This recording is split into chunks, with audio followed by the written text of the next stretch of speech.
The dawn of X has come to a conclusion, so what happened to the X-Men in the last 6 months of Marvel Comics?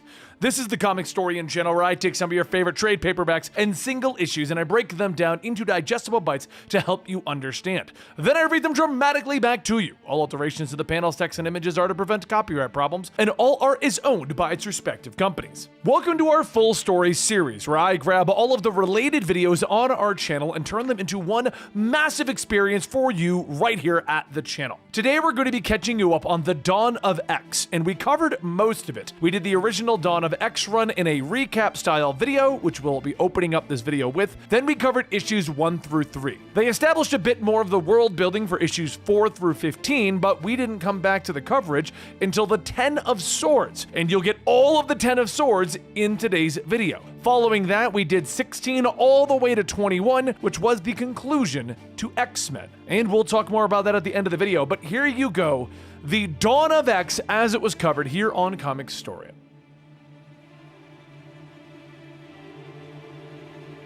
This is the beginning. On a sunny day, Charles Xavier sits on a bench, watching families enjoy a carnival at Oxford University. He stares briefly for a moment until the realization of the future comes to his mind. The thought makes him smile, but his moment of quiet clarity is interrupted as a young woman comes over to speak to him. She introduces herself as Moira and asks what made him smile just now. When he tells her that he dreamt of a better world, Moira explains that it wasn't a dream. She offers to have Charles read her mind so that he can see all that she has seen. In her first life, Moira was a teacher. She had a husband and child and lived a long and happy life, but she had no place in the larger world of mutants and heroes, and she died quietly at the age of 74. Yet once she died, Moira's second life began. She awoke once more in her mother's womb, fully aware of the life that she had just lived. Once born, she became aware that she was a mutant, with the power of reincarnation that is closer to resurrection. With all the education and knowledge from her past life, Moira was seen as a genius. And eventually, she sees Charles Xavier and his X-Men reveal to the world that they are mutants. She decides to travel to America to meet this Charles, but her flight crashes into the ocean and that ends her second life. In her third life, Moira decides to meet Charles while they are both students at Oxford. Yet she finds the young mutant arrogant. Instead of embracing mutant kind, Moira decides to instead focus on developing a cure for the mutant gene. Once she is successful, Moira's lab is attacked by Pyro, Mystique, and Destiny, who is a precog. With her powers, Destiny realizes that Moira is not only a mutant, but one who continues to live her life over and over again. The group warns Moira that if she moves against mutant kind in her next life, they will find and they will kill her. Destiny also warns Moira that her powers are not endless and one day, she will not come back. It is possible that she only has 10 lives with which to live and learn from. Moira is then killed once again. And in her fourth life, she is seen working alongside Charles Xavier, eventually becoming romantically involved. They both work towards a coexistence with humankind, but the future is dark and eventually Moira is killed by a sentinel once the machines have risen. Her fifth life sees Charles and Moira try to create a safe haven away from mutant kind, yet once again, the machines rise and Moira is killed. She watches as time passes and humanity gives way to the post-humans, beings who engineer their own DNA and augment themselves with technology. Mutants are now outnumbered by these superior beings and they're kept in preserves. A being known as the Librarian eventually reaches out to Phalanx, hoping that humanity will be accepted and assimilated into the higher civilization. Wolverine and Moira watch the end of the world looming over them. Knowing the future, Wolverine manages to kill the Librarian and turns to Moira. She knows that she must go back and ensure that this dark future never comes to be. She briefly feels a sharp pain of adamantium claws piercing her chest, and this was her sixth life. In her seventh life, Moira trains her body and her mind, forging herself into a living weapon. The plan is simple: end the lives of all of those that would bring about the rise of the Sentinels in the dark future that the machines have always led to. The entire Trask family was killed. Yet it seems that the future is almost always set and the Sentinels will rise anyway. For humanity fears mutant kind and artificial intelligence will always rise. Moira learns this as once again her life is taken by a Sentinel. Giving up on Charles and his dream of the future, she decides to instead work alongside Magneto, fighting for a future where mutants will rule over the inferior humans. But the heroes of the age work against them and the Brotherhood is stopped by the X-Men and the Avengers, ending her eighth life. Her 9th life saw her take the hand of Apocalypse to take over the world. She stood by his side for a time when the heroes of the world fell, yet the machines rise as they always do. 100 years in the future, the world of man is ruled by Nimrod the Lesser, who has created an army of sentinels. Few mutants remain. Some are from before the war, but others are known as chimeras, hybrids that were created by Mr. Sinister by splicing together DNA. Apocalypse leads his X-Men on an assault against the Church of Ascendancy, hoping to recover and gain information on the crystal. One by one, the X-Men fall, and only Wolverine and Apocalypse return to Asteroid K, the last remaining mutants. Yet the mission was successful, and the information crystal details the rise of Nimrod and his forces. Wolverine then moves to awaken Mother Akaba, and Moira is brought out of stasis. With the knowledge of when and how Nimrod will rise, Apocalypse orders Wolverine to kill Moira, sending her to be reincarnated with this new knowledge, thus ending the 9th life. Charles is momentarily stunned by everything that he just witnessed within Moira's mind, his heart falling as he sees that there is nothing that they can ever seem to do to change the dark future of mutant kind. She tells him that this is her 10th life, and she has come to Charles to finally change history and the world. Believing her, the pair travel to Magneto's secret base, and there Moira opens her mind and past to Magneto as well. With this knowledge, the two former enemies decide to work together, agreeing to plan for the future of mutant kind. Both Magneto and Xavier travel to see a man who will become known as Mr. Sinister, and they ask for his help in building a database of mutant DNA. Although one of the Sinisters refuses to help, he is killed, and the Sinister that takes his place agrees to the terms. Charles would next meet with Forge, asking him to upgrade Cerebro to store the mental patterns of every mutant that he has scanned. Though Forge is hesitant and believes that he doesn't have the technology, he eventually agrees. And so, years pass, with Xavier, Magneto, and Moira beginning their plans for the future. And eventually, Charles arrives on the island of Krakoa with Cipher, a mutant who has the ability to understand any form of language. He is left on the island to develop an understanding with it and allow the rest of the mutants to communicate with it. And with this, the island sets up several systems to allow mutant kind to live within it. Next, Charles and Magneto approach Emma Frost, hoping that the Hellfire Club will aid them in their plans. Charles also offers her a position within the council to decide the laws of the nation of mutants. And once Emma agrees, Charles uses Cerebro to call forth the mutants of the world, telling them that they have a safe place to live on in Krakoa. Members of the X-Men bring flowers from Krakoa to several parts of the world, and the flowers bloom and create various habitats around the world, as well as portals to Krakoa itself. With their systems finally in place, Charles then uses Cerebro to make an offer to the world. He tells the world that the island of Krakoa is a sovereign nation of mutants from this moment on, and those that recognize this new nation will be offered drugs and other things that will help make mankind healthier and happier. Due to this, a group of humans who refer to themselves as Orcus believe that they are the last hope for humanity, and they travel to the Forge, which is built from a mother mold and orbits the sun. Magneto then sends teams to gather information on the Orcus and the Forge. Sabretooth, Toad, and Mystique break into damage control database, and unfortunately the mission goes south and Sabretooth kills several soldiers. Though the others have escaped back to Krakoa, Sabretooth is detained by the Fantastic Four. Cyclops arrives, citing that Creed has a diplomatic immunity and wishes to take him back to Krakoa, but the Fantastic Four refuse, and for a brief moment, it looks like there may be a fight between Cyclops and the Fantastic Four, but Cyclops decides against it, allowing the team to take the villain. Eventually, Sabretooth is pardoned for his crimes and brought back to Krakoa, and with Krakoa in its infancy, Magneto and Charles call Cyclops to them, sharing their fears that the Mother Mold will bring about the Sentinels. Cyclops agrees and puts together a strike team to assault the Forge. The X-Men arrive at the Forge, assaulting the base. However, the ship that they used to get there and would have used to return is destroyed by a suicide bomber in the assault. So the X-Men move through the base, falling one by one as they attempt to destroy the control collars that hold the base in orbit. Wolverine and Nightcrawler give their lives to destroy the last collar, completing the mission. And in the final moments, Cyclops is executed, and Jean floats through space in an escape pod, suddenly attacked by Sentinels. However, back on Krakoa, it's revealed that a group of mutants known as the Five are able to resurrect dead mutants, and the X-Men are reborn within Krakoa. And Storm announces to the gathered crowd that the Five allow them to defeat death. And at the same time, Krakoa is recognized by the UN as a sovereign nation. A few days later, the other members of the council arrive on Krakoa, and while they are mostly former villains of the X-Men, they will now be allowed to take part in planning the future. The Quiet Council comes together, deciding for the first time the laws of Krakoa, and the first of the 3 laws are as follows. Mutants must create other mutants. Mutants shall not murder humans, and the land of Krakoa must be respected. With this done, they pass judgment on Sabretooth, finding him guilty and sentencing him to exile within Krakoa. With this done and the resurrection of the X-Men, the mutants of Krakoa celebrate the birth of their new nation with a large gathering. Fireworks are lit, drinks and food are passed out, and during the night, Magneto and Charles visit Moira in her no space. After hearing the use of the Quiet Council, Moira expresses her distrust of Emma. She also discovers that Emma wishes to have Destiny resurrected. She believes that this is a bad idea, since she feels that the precog will ruin everything if she sees some of the potential dark futures.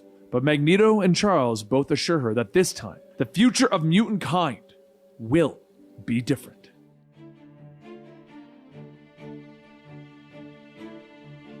As the skies darken over the covert facility, Storm tells the others that they thought they could hide from them, but they were wrong. They have reached the heart of the last Orcus stronghold on Earth. If you look close enough, you can see the desperation in their eyes. As Storm goes off, a red optic beam rips through the wall and just over her head into a robot. Cyclops turns the beam off, telling her, "I'm surprised a giant purple robot was able to sneak up on you." Storm tells him it's because they're tired. However, she knows not of what she's more tired of, the engines of death or the men who insist on making them. The two continue on, and Cyclops says that the machines that they fight are the product of the greatest human minds on the planet, the very best that they had to offer. Now they know. No amount of ingenuity can stop what's coming. Storm tells him yes, man should know when he is beaten. He should know when to break and run, or surrender and ask for unearned mercy. Yet these men do not scatter, but rather they fall back, like they're protecting something. Cyclops radios in telling them that they found the heart, ready when you are. And just then a metal ceiling rips open and Magneto and Polaris float down, with Magneto stating that he knows that he can be, at times, overly demanding. But is it too much to ask a flawed world that I would like to not fight when my feet touch the ground? Cyclops gets to work on trying to open up the massive vibranium doors, and Magneto tells him, "Step aside, I will handle this." On the other side of those doors, a guard yells to Dr. Mars, asking what should they do. The mutants will be here any minute. Dr. Mars continues his work, asking how much of a redundancy do they have between the hub and the forge. Another guard says that they have an 80% overlap, and if they fall, their brothers and sisters will retain a vast majority of the Orcus knowledge base. Shall they begin purging the mainframes, or should they destroy the data core? Dr. Mars examines a syringe as he injects himself, stating that they will not lose any information that they have gained here. Better they make the ultimate sacrifice than surrender 1 inch to the mutants. Evolution is an unyielding, unapologetic master. The truth is, they are too civilized to deal with these vandals. These monsters can have my science when they pry it out of my cold, dead fingers. Elsewhere, Cyclops, Polaris, and Storm walk up to a set of stasis tubes, and Storm quietly says that there are dozens of them. How little they must think of themselves to treat others this way. As Storm readies the gateway home, Polaris opens up one of the tubes, and a woman with negative black skin and white hair falls to the ground, gasping for air but not saying a word. She looks around and then points at Storm, telling her that she is not here. They do not see here. Storm asks, "What are you talking about?" "We can see here now." Polaris pulls out a small device and scans the girl, stating that the tachyon bleed suggests a massive temporal development, so technically post-human. The girl then says that she emerged before she was fully ready, a child born out of time. She had to. There are wild gods loose on this world. Magneto walks up, telling her, "The only gods on this planet stand before you." But as Magneto gets closer, the girl projects an energy field around herself, vanishing, telling them all that she has to go. Polaris says that it would seem that the girl translocated. Should they follow her? And Magneto tells her, yes, she shouldn't have gotten far. Cyclops then stops him, telling him, no, she is not our priority. If the Council wants to make it one, then we can deal with it later. But for now, we have important things to do. We have to get these children home. Later, on Krakoa, the home of the mutants, the people of the island give Magneto and his team a roaring welcome home. And while the team surrounds him, Polaris tells Cyclops that it's like he's a young man again. It's actually a little embarrassing. And Cyclops says yes. However, Magneto waited a long time for this. They all have.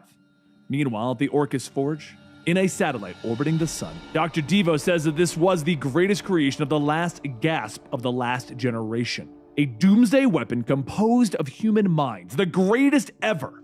Free from the warring ideologies of the paralyzed civilian world, they are scientists from S.H.I.E.L.D., AIM, Armor, and Alpha Flight. The robotic woman Karima adds that they also have a small army of hammer parasites and six infernal genetics from Hydra. Devo looks forward to the sun, telling her, yes, there are lesser evils that we tolerate for the greater good, because we do what we must to survive. For our enemy is the future, and this is what comes from forgetting that. Mutants. Over at the Summer household, Cyclops stares out of his window into space, with Corsair telling him that Jean sent him. Dinner is almost ready. He didn't think about it at first, but they just hung out under the stars, happy to soak it all in. But the more that he thought about it, he really wanted a place with a view. Corsair looks up at the Earth from the house on the moon, telling him that he could tell. A few moments later, everyone gathers around the table and they begin to eat, with Jean stating that before they do, they need to give Corsair his present. Cyclops says, right, Havoc, bring Dad his gift. Havoc walks out with a small flower, and Corsair says that it's a plant. A flower, what am I supposed to do with it? Cyclops tells him that it's a Krakoan gate, linked with one that they have here at the house. All he needs to do is plant that in the Starjammer's greenhouse, and no matter where in the universe, he'll always be a short walk away. Corsair begins to laugh, telling him that if that's the case, he loves it. Cyclops smiles, telling everyone that it's been a good day. The first of many, so let's eat. But later, back at the Orcus Forge, Dr. Gregor looks up from her work, stating that she heard that he had arrived. Always a soft bed for the man behind the curtain. Devo walks in, stating that it sounds like she's angry at him, and Gregor asks, should I be angry? At you? At us? Devo goes on, stating that they had a funeral for those that they lost, as well as for her husband. She should have been there. Gregor pauses, telling him that there wasn't enough left to bury, and even if there was, it would have just been a shell, nothing more. He currently lives inside of her heart and in her work. Devo says that her husband was the best military mind, a great strategist, a tower of a man. Memories are fine, legacy is better, but in losing him, they've lost more than that. Gregor looks down at her machine and pulls out a small red crystal, asking, do you want to know a secret? I know how to bring him back. With everything happening at Krakoa, Cyclops learns of disturbing news that could very well affect every mutant on the island. He tells his children, Cable and Prestige, that with everything going on around them, a second island appeared about 100 miles off the coast of their sentient mutant island. No one knows why, but Krakoa is making itself aim straight for this other island. What's more, there are reports of hostile creatures and giant beasts roaming the island. So he figured, since he was heading out for a recon mission, that they would like to help their old man out and beat up some monsters. So as the three of them fly out, Cable double checks his pistol and rifle, stating that these are all standard issue stuff. Should he have brought anything else? When the second island comes into view, a giant volcanic crater with tendrils lashes out, and Cyclops asks, what do you think? Cable sighs, telling him that he should have brought a bigger gun. Once the jet lands, Prestige scans the land, stating that most of the things that she is seeing appear to have a low intelligence. However, there is something a little off. Something higher up on the food chain, and it feels humanish. Cyclops asks where, but Prestige tells him that she'll give him one guess, and the three begin to make their way to the center of the island as Cyclops clears a path. Cable quickly begins to notice something. A weird rhino thing. Cyclops gets ready to fire, asking if it's too dangerous, and Cable tells him sure, but it's definitely not a carnivore. Judging by those back legs and its feet, it's not the wheels of a meteor. And then Cable sees something moving, a giant tentacle that reaches out, picking it up, shoving it into its massive, gaping mouth. Cyclops tells him, okay, now that's a meat eater. And Prestige asks, what should they do? So Cyclops tells her that they don't have much of a choice. Fire! A short while later, out in the field, Prestige says that she's pretty sure that she still has pieces of a demon squid on her shoes. Cable wipes his face, telling her that she's lucky. He's pretty sure he still has some in his mouth. As Cable and Prestige go back and forth, Cyclops stops them when he sees a strange being standing before them. An all-white person with markings on their chest says hello in his native language, but no one can understand it. So Cyclops listens closely, stating that he hasn't heard anything like that before. Maybe they should try communicating with it somehow? And so Cable comes up with an idea. He's gonna give them something. He walks forward, handing something to the being, knowing what it is other than a present, and the being says thank you. So Cable comes back. See, I'm a good person. I do good things, and that's why people love me. Cyclops asks what did he give him, and Cable tells him, something awesome, a thermal grenade. Cyclops just pauses for a second to process that, and then he looks back. Oh no. The being inspects the grenade, stating, so shiny, and then presses the button. Seconds later, the grenade goes off, and as everyone gets back to their feet, Cable says that he honestly didn't know what else he was thinking could have happened. The being walks to the fire, telling them that they have erred greatly. Can't they see what he is? He is a summoner! Moments later, creatures begin to form around him and they attack. As Cable cuts into the giant octopus, he says that he could really use a thermal grenade right about now. And Cyclops blasts into one of the other creatures, asking Prestige if there's any way that they could communicate with this person. She did help download Krakoan into every mutant's mind, right? Maybe try that. So Prestige tells him that that's a good idea. She really should have thought of that before Cable gave him a thermal grenade. So moments pass as she uses her powers, and Cable asks if he can understand them now. The being tells them yes. Why would they try to destroy him? Cable hangs upside down, telling him that he wasn't trying to. It was a gift.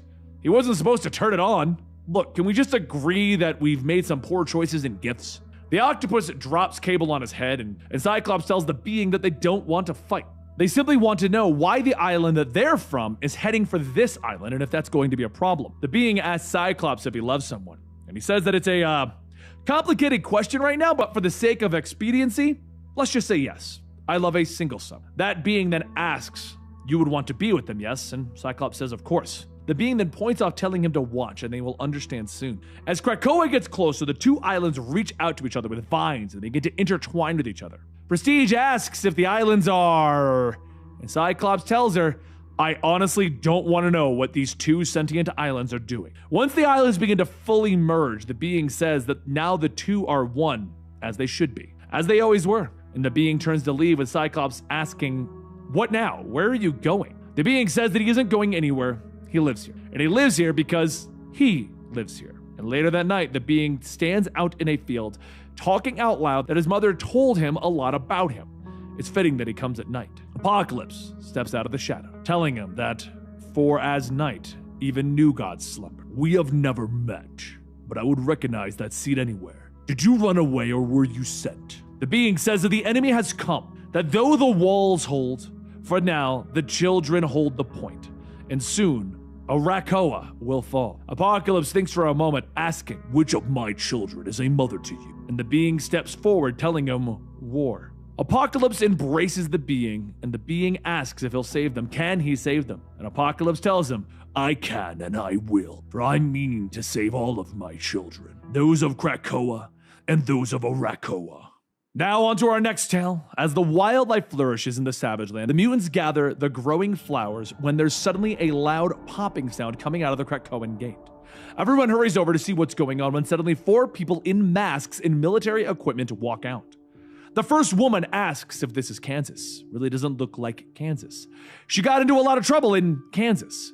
And one of the mutants asks if they're new to this land. The first woman says yes, they are new, but unfortunately for them, and she begins to spray a green liquid with one of the mutants asking why would they do this. And another woman asks why. That's obvious, isn't it? We just love the S word out of flowers. Once the remaining mutants are subdued, the first woman says that she expected more of a fight. You know, slightly more spirited security. And the woman in back says, what about Social Security? I don't get Social Security. The women begin to take off their masks, revealing themselves to be much, much older. And the first one says, no, Edith, spirited, not social. The second woman then says that it's not gonna matter, Augusta. Edith can't hear her with a D word. Edith then yells, you can D word my B word, Opal. B word all the way to store it back for your smokies. The final woman, Lily, says, no more smokies. The doctor was very clear on her last visit. The women all begin to argue with one another, and Edith shouts, okay, how about we do what we came here to do and pick some flowers? A few moments later, Cyclops, Emma Frost, and Black King step through the gateway with Lily stating, look, we have more company. How delightful. Emma stares for a moment and asks, did we get invaded by octogenarians? And Cyclops steps forward stating, you have caused quite a ruckus. Mind introducing yourselves? Augusta smells one of the flowers, telling him that they are the Horticulture. And Black King asks, Horticulture? And Lily says, no, Horticulture. No one wants to hear all about that business around Kansas that Augustus did. Augusta then says that she likes married men and taking their things. It's not my fault that sometimes they die in car crashes. Lily then looks at Emma and says, speaking of unsavory women, this one looks like a bit of a tot. Opal nods, telling her, she dresses like an S word with a serious P word problem. You need to wash yourself, girl. Emma's mouth drops as everyone remains silent, and after a few moments pass, she says, I will not fight older women, and their minds are shielded somehow. Black King pushes through, stating, it's okay, I'll handle this. Ladies, I am Sebastian Shaw. I am the Black King of the Hellfire Trading Company, who happens to be the rights holder to the product that you are taking. Now, I'm not a prude, but perhaps we can work out a deal. The flowers can be shared, but I would like to understand how you compromised what was believed to be a closed system of transit. Maybe there is something I can provide to you women. What do you say? Black King is then blasted in the face with green goo, and all of the women begin to beat on him with the butts of their guns. But as they kick the Black King, a red flash blows everyone away, and Cyclops says that he would appreciate it if they would step away from the aristocrat. We know that he can be an insufferable bore, but he's our insufferable bore. Cyclops focuses his optic blast on Edith's hover chair, and that's when Cyclops is struck from behind. He whips around, knocking Augusta and Opal over, asking, are you done yet? And Augusta rocks back and forth, holding her leg, stating, oh God, oh Lord, oh sweet Jesus. Cyclops sighs, walking over, asking her, is everything okay? She pulls out her pistol and goos Cyclops, and the women all begin to beat at him like they did Black King. But just then, Emma screams, enough! What is wrong with all of you? And after some persuading, Augusta sits down and explains that, well, mutants are screwing up our plans. Even though we are human horticulture, like you, have a problem with what mankind is doing to the planet. All of us are radical botanists, gardeners with the gift of the green thumb. We are committed to returning this world to its proper state. We have collectively spent over 200 years working on the best agrochemical and biotech companies. Do you have any idea what is going on inside of some of those places? It's offensive. They sold us on feeding the world, but what they were really doing was using our gifts to create seedless slave plants that could no longer reproduce. We replaced God's perfect cycle of death and rebirth with just death so that they could sell more product each year. So for the past 2 years, we have carefully sown the horticulture seed within theirs. And in 10 years, we will control all of the world's food supply. We will decide what grows and what does not, and we will decide who eats and who starves. On an Earth with 7 billion fewer people on it. At least, that's our plan. And then the mutants showed up with your living island. Good news is that good old human ingenuity is alive and well, and it didn't take long for us to hack it. Anytime that we'd like, we can interrupt the gate's normal functions and take control of your method of transit, which, no lie, is very good for us. We needed samples of these plants, and now we have it. And we will see what makes Krakoa tick, and we will convince it to support our good works, and find a way to bend it to our will. And if it can do neither, then we will find a way to pluck it like a weed. You can bet your A word on that. As the women leave, Emma returns to the quiet console, telling them that, okay, we have a bit of a problem with some elderly women.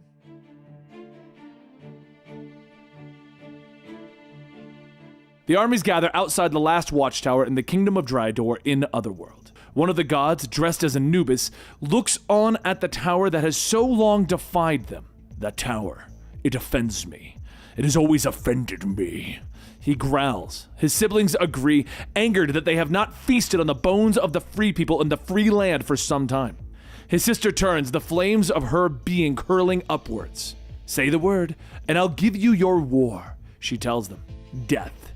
Death to all of them. With a raise of her hand, the demonic horde charges forward, weapons of war assaulting the tower. Inside, one of the Delor rush forward, reporting to their king of this disaster. The king yells for his squire, who gives him his scepter and orders him to fly to Saturn 9 to warn her of what happens.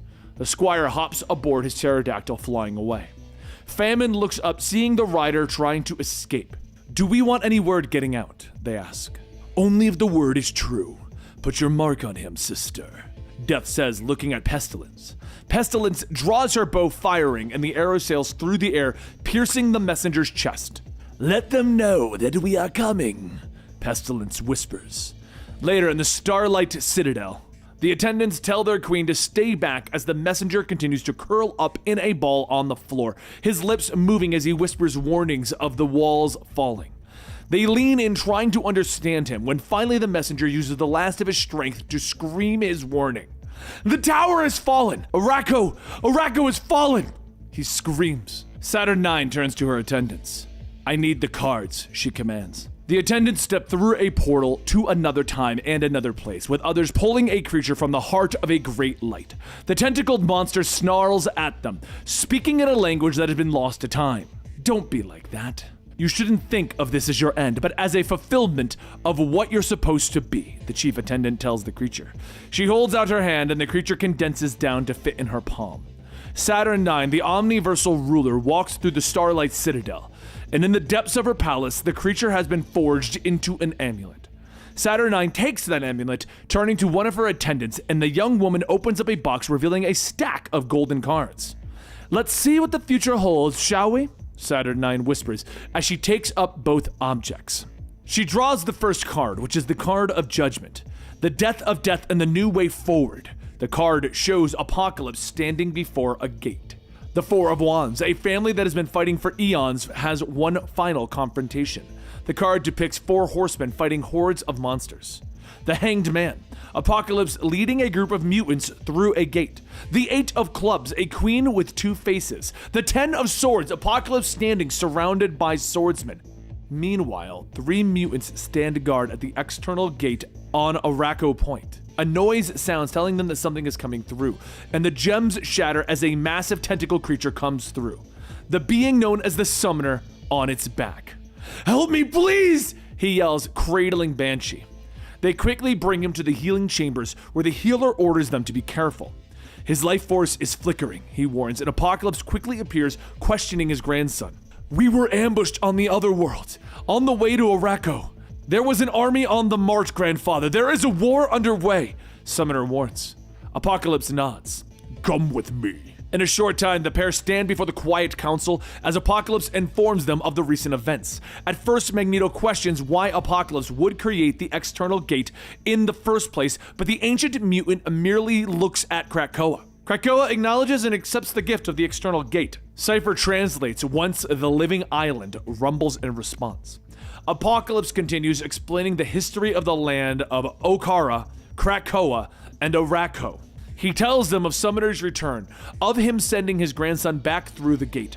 Summoner steps forward explaining how he, Banshee, and Eunice stepped through that gate. The gate opens up in the middle of Otherworld. We looked up and we were blinded by the majesty of the Starlight Citadel in the sky, and we did not see what waited on the horizon. It was the Dark Army that had broke Arrako. Serving the Twilight Sword, they hate the living and they love annihilation, Summoner explains, describing the trio's fight against the demonic hordes. Eunice was captured, Banshee was wounded, and I fled with him and returned here. I bring the fall of Arrako. My message is of an unavoidable end of this world. Wonderful, Emma Frost whispers. The council begins to argue, and Shaw orders Apocalypse to shut the gate and lock out the armies, but the others argue against leaving Eunice and the Starlight Citadel to their fates. Jean stands, stating that she'll get Scott and the others to lead a rescue mission. "No, I will go." Apocalypse rumbles, and Mr. Sinister smiles. "Perfect. You walk through, and then we shut the door behind you. I have to say, after a mundane start, this meeting is really beginning to pick up." They continue to discuss the purpose of the external gate, and Apocalypse informs them that it is not merely mutants who can use it. "Then we should destroy it. Now," Emma states, and the council agrees, taking a vote on the matter, but though the vote passes, Cipher interjects and informs them that Krakoa orders that the gate remain open. Apocalypse is not shocked, and he knows that he and the island want the same thing, but it is Magneto that leans forward, telling him that whatever he is planning on doing, he does so without the aid of the council. "Of course, I will ask for volunteers," Apocalypse nods. A short time later, the group gathers at the external gate.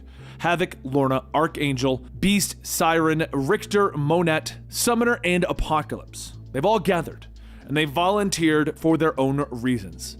And with that, they step through the portal to Arrako, to save the day, to prevent a war with the demons. Though in the healing gardens, Rachel is watching over the injured Banshee. She hears a voice and looks up to see young Cable entering the chamber. "I know that look. Looks like trouble," He smiles at her, and Rachel looks back at Banshee. She and Nate can both hear it. His mind is screaming, and they both put their hands on the man's temple, ready to dive into his mind. The group, meanwhile, is stepping through the gate, shocked to see the massive horde of demons attacking the lower reaches of the Starlight Citadel. "Look there!" Beast cries, seeing Eurus being captured and tortured. A demonic warden stands guard, and the monster looks at Apocalypse and points. "My God!" the ancient mutant whispers, and looking in the distance, he sees the 4 horsemen riding over their armies. "Who are they?" Archangel asks him. "My light, my fire, something lost I dared not believe to find.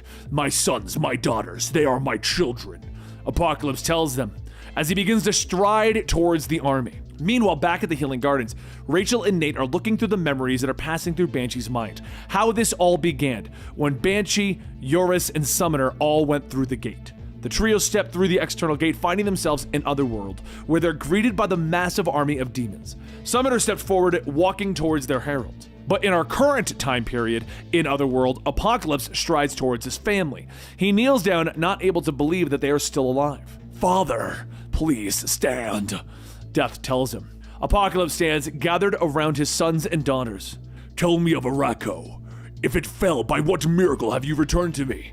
he asks them. They tell him what they've been through, that they've been through hell, that their mother fell to the Twilight Blade. "I'm sorry," Apocalypse tells them. But War steps forward, telling him that regret is for the weak. "Would you like to know the one thing that kept us alive all those years?" she asks. She reaches forward, caressing his cheek. "It wasn't love," she snarls, her blade coming up fast, piercing Apocalypse's chest as Summoner stabs him in the back. Siren reacts fast, her voice quaking the ground around them, throwing the horsemen away. But meanwhile, in Banshee's mind, Nate and Rachel see as this all started. They see that once Summoner, Banshee, and Eurus entered, Summoner turned, an evil smile on his face. The demons attacked, the mutants fought back, but the memories begin to shift, and suddenly they're looking down at the Starlight Citadel, on Saturn IX, watching the hordes beneath them. The ruler looks up, staring back at the watching humans. "I see you looking, mutant. But you're looking at the wrong thing," she hisses, staring up into the memories, and an image quickly flashes through their minds. In the healing chamber, Nate and Rachel are tossed back. The 2 mutants are shocked, and Rachel orders Nate to go tell their parents. "I'm going to stay here and go back into Banshee's head and see if there's anything else to unlock," Rachel tells Cable. Back in Otherworld, Saturn IX comes out of her trance and walks through the palace. It is almost time. She looks down from the Starlight Citadel at the war beneath them. "Tell me, are you going to help them?" her attendant asks. Beneath the Citadel, the mutants continue to fight against the demonic horde. "We have to get Apocalypse back through the gate!" Rockslide yells as he fights against the monsters.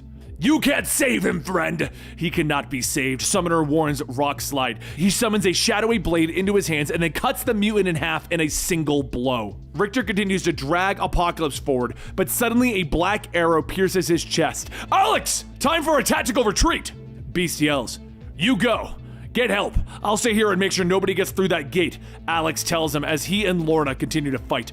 Meanwhile, back on the mainland, Cable arrives at the Summers home on the moon, yelling for his mom and dad, Jean and Cyclops. He quickly fills them in on what's happening, Jean linking their minds so that he can share his memories easily. But the image that was shown, that Saturn IX showed to Cable, is the image of a strange orb-like object. Cable asks if they know what it is, and Scott nods, telling him that he even knows where to find it. Meanwhile, back in Otherworld, the mutants continue to fight. Monette looks up, questioning why the Starlight Citadel isn't aiding them. "Maybe you should invite them to join us," Lorna offers, using her powers to toss aside another group of demons. Monette suddenly appears before Saturn IX, yelling at her for not aiding the mutants. "I'll do as I please, child, and I promise, it won't have anything to do with the whims of you and your ilk. Now run along," the Queen says to her. With a wave of her hand, the psychic image of Monette shatters. On the ground, the mutant is thrown aside, landing hard. "That is not a nice woman," she whispers, Alex looking up from the fight. "Well, maybe she needs some encouragement to do the right thing. That Citadel's a mighty big piece of floating metal, Lorna," he tells her. So Lorna reaches out her hands, using her powers to grab the Citadel. Meanwhile, back on Earth, the Summer family takes several gates to find their destination. They suddenly appear in front of that massive orb. "Okay, like, wow, there it is. So what is it?" Nate asks. Back in Otherworld, the Citadel begins to twist and fall towards the planet. Her attendants warn that they will be pulled out of the sky, but Saturn IX doesn't think so. Everything is as she has foreseen it. She holds up her hand, flashing light suddenly filling the sky. And now it is time to show all who exactly rules this land, forever constant and without question, she says. Suddenly the queen and her attendants stand on the battlefield, and with a snap, everything stops moving. The real question is, what am I going to do with all of you? She wonders. Unfreeze me? Monette answers in mid-punch. But meanwhile, back with our other friends. Standing before the orb, Scott Summers tells them that he believes that this is the igniter that powers the whole station, but you need an independent power source to start it. Hey Dad, I think I got an idea, Cable says, stepping forward with his glowing sword. Back on the battlefield, Saturn IX steps up to Death, questioning what made them think that they could march an army into her lands. You think we answer to you, witch? Death snarls. Saturn IX just glares. In this land, all answer to me, she tells him. Magic suddenly swirling around the horseman as she demands to know what right he has come. By the right of the Twilight Sword and our liege who wields it, he tells her, warning that her magic, nor his destruction is enough to deter them. We will have Krakoa, and the way through there is through here. If we have to break 1,000,000 bodies against the walls of your citadel, we will. You have my word. The queen leans forward, demanding to know if Death is willing to fight in a manner of their choosing. We will meet you in any arena of your choosing. He snarls at her. The queen smiles, standing back up. In 3 days' time, I will summon your champions of Arrako to duel with the champions of Otherworld. Death bows before her, telling her that it won't matter who she sends. The attendant steps forward, questioning who their champion will be. Who will fight for Starlight Citadel? Who will fight and die to stop the Arrako horde from traveling from here to Krakoa? The queen smiles, turning back to the mutants. Now, child, speak. Screw you, Monette snaps. Yeah, we'll fight, Alex nods. The queen holds up her hands and the magic swirls again. Lorna and Pestilence begin to recite the 10 swords that will do their battle. And meanwhile, back in deep space, Nate places his sword into the orb. Back on the battlefield, Saturn IX declares that they have 3 days, and in space, the Sword Orbital Space Station activates. Siren pulls Richter through the gate, trying to get him to the healing gardens. But the man falls, diseased tumors growing on his body. Siren takes a deep breath, screaming for help that echoes across the island. Archangel and Beast try to tend to Apocalypse, who is also injured, but the ancient mutant has a massive hole in his chest. There is little that they can do. Where's Richter? Apocalypse questions, tumors appearing on his face, and he turns his head, seeing the dying mutant close at hand. Richter, can you hear me? Fight this poison, damn you! I'm you in fights! He snarls at the young man. Suddenly, the other mutants arrive, working to get the 2 wounded to the healing chambers. Before they can leave, though, the others come back through the portal, bringing with them the remains of Rockslide. Dead, Lorna whispers when Dr. Ray questions his status. In Otherworld, Saturn IX watches Lorna, who is acting Oracle for Krakoa, and the Queen wonders whether she figured anything out. She steps up to the external gate, holding a ball of magic in her hand. In the meantime, let us ensure that there will be no further trespassers into Otherworld, she says, throwing the magical orb at the gate, sealing it off with gems.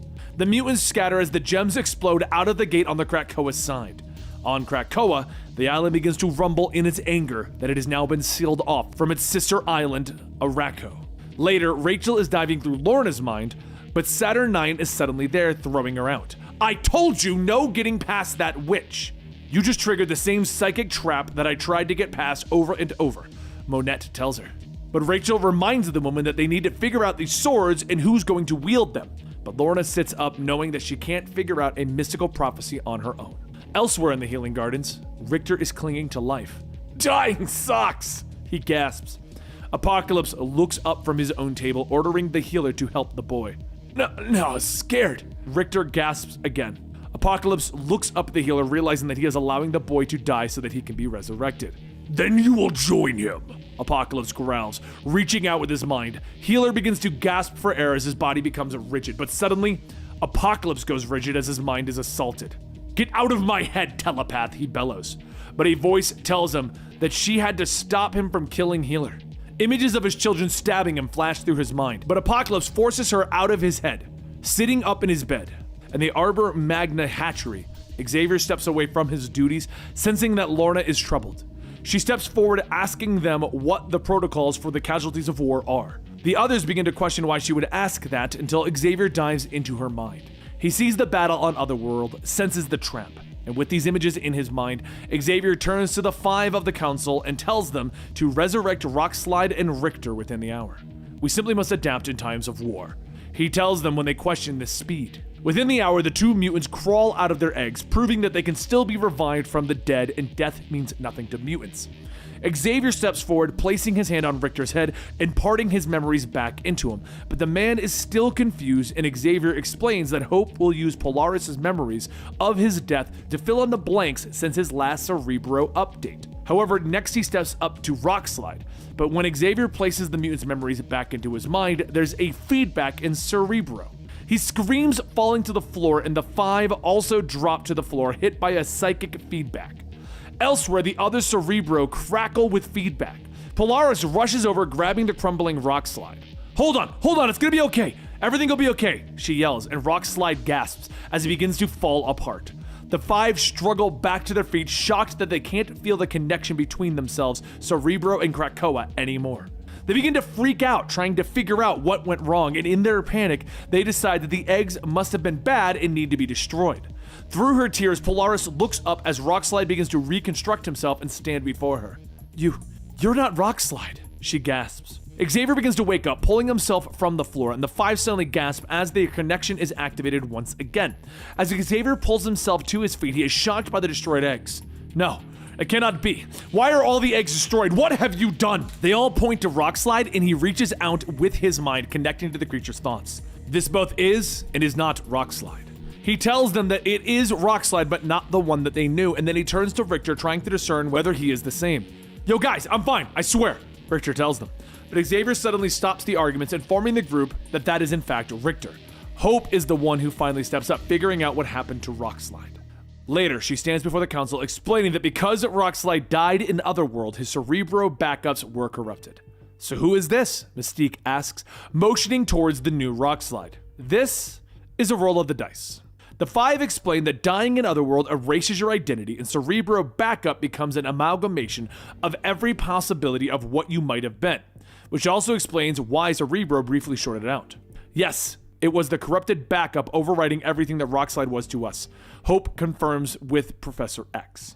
Then we lost Rockslide forever, and it is through his terrible sacrifice that we gain a bleak understanding of our catastrophic failures, Emma tells the group. The 5 try to explain that the copy is a version of you, but Emma growls angrily at them. That is still death. This is a permanent death that we are discussing.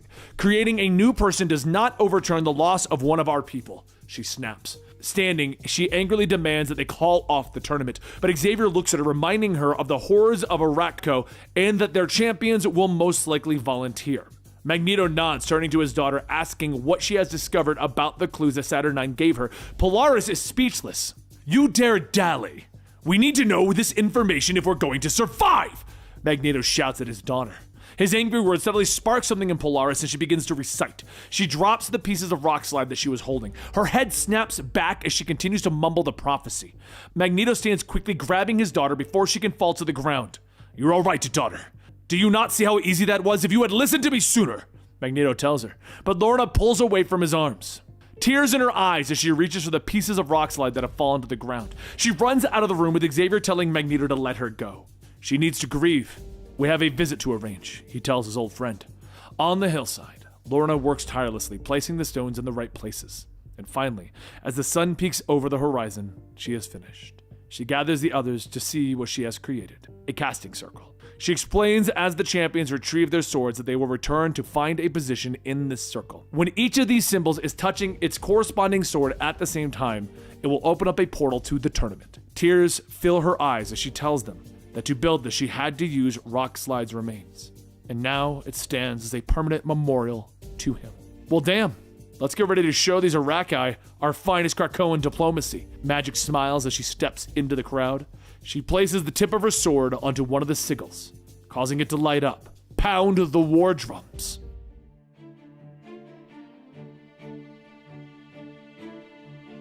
The molten pits of hell bubble and they spit, fire leaping from the stones as adamantium claws break through the surface. Earlier, Logan stands before the massive tree-like entity known as the island of Krakoa. The physical manifestation of the island stares at him as Logan speaks. He knows that Krakoa wanted the external gate to Arrako left open. He knows that Krakoa wanted war. He puts on his mask. This place is supposed to be a fresh start for all of us. Yet here you are, dragging us back in time. Logan looks at Krakoa. This isn't the first fight that he went into blind. He isn't for losing. And he turns and he walks away. I'm gonna find the Muramasa blade. And I'm gonna make somebody bleed. And I'm gonna win. And I don't think I'm ever going to trust your green ass again.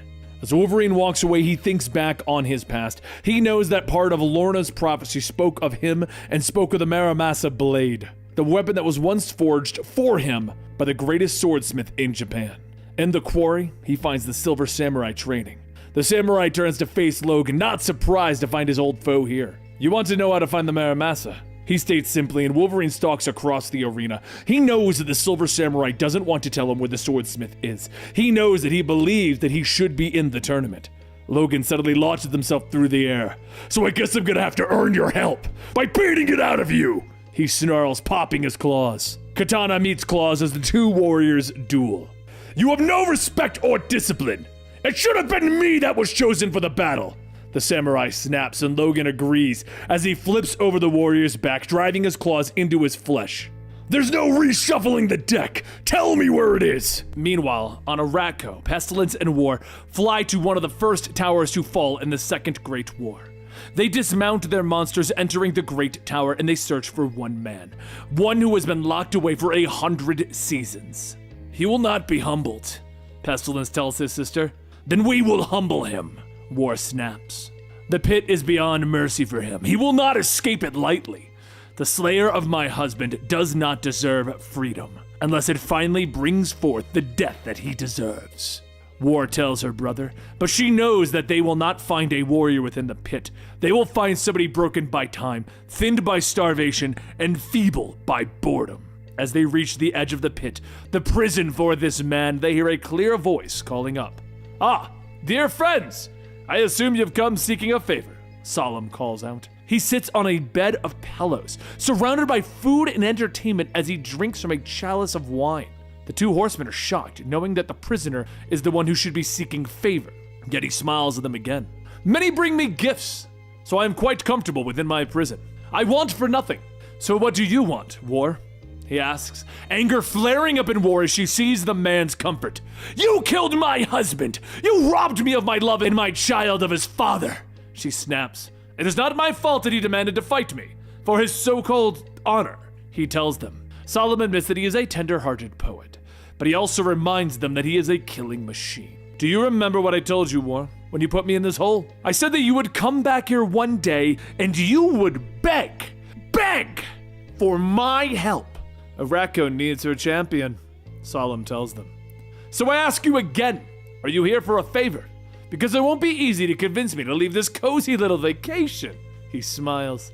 Pestilence looks down, telling him that Arrako is going to war with Krakoa. The Witch of the Otherworld has drawn her cards and has chosen her 10 swords. She named you Solemn. Solemn smiles wide, raising his hands in cheer. Ah, excellent! I'll assume I will fight their greatest warrior then. Nothing less will do, he tells them. The horsemen look down at him, telling him that he'll need a sword, but he shakes his head, reaching beneath the pillows. He pulls free a dagger that War gave him a long time ago to kill himself with. But Pestilence shakes his head, telling Solemn that he needs the Muramasa blade. What's a Muramasa, and where do I find it? Solemn asks. We have no idea. How long do I have? He questions. 3 days. Pestilence tells him, War glaring at him, asking if he'll accept the challenge. Oh, I accept. Solemn tells them, raising his arms, and his shackles fall away. Leaping over their heads, he lands atop the stairs and he begins upwards. See you in the arena, he calls out to them.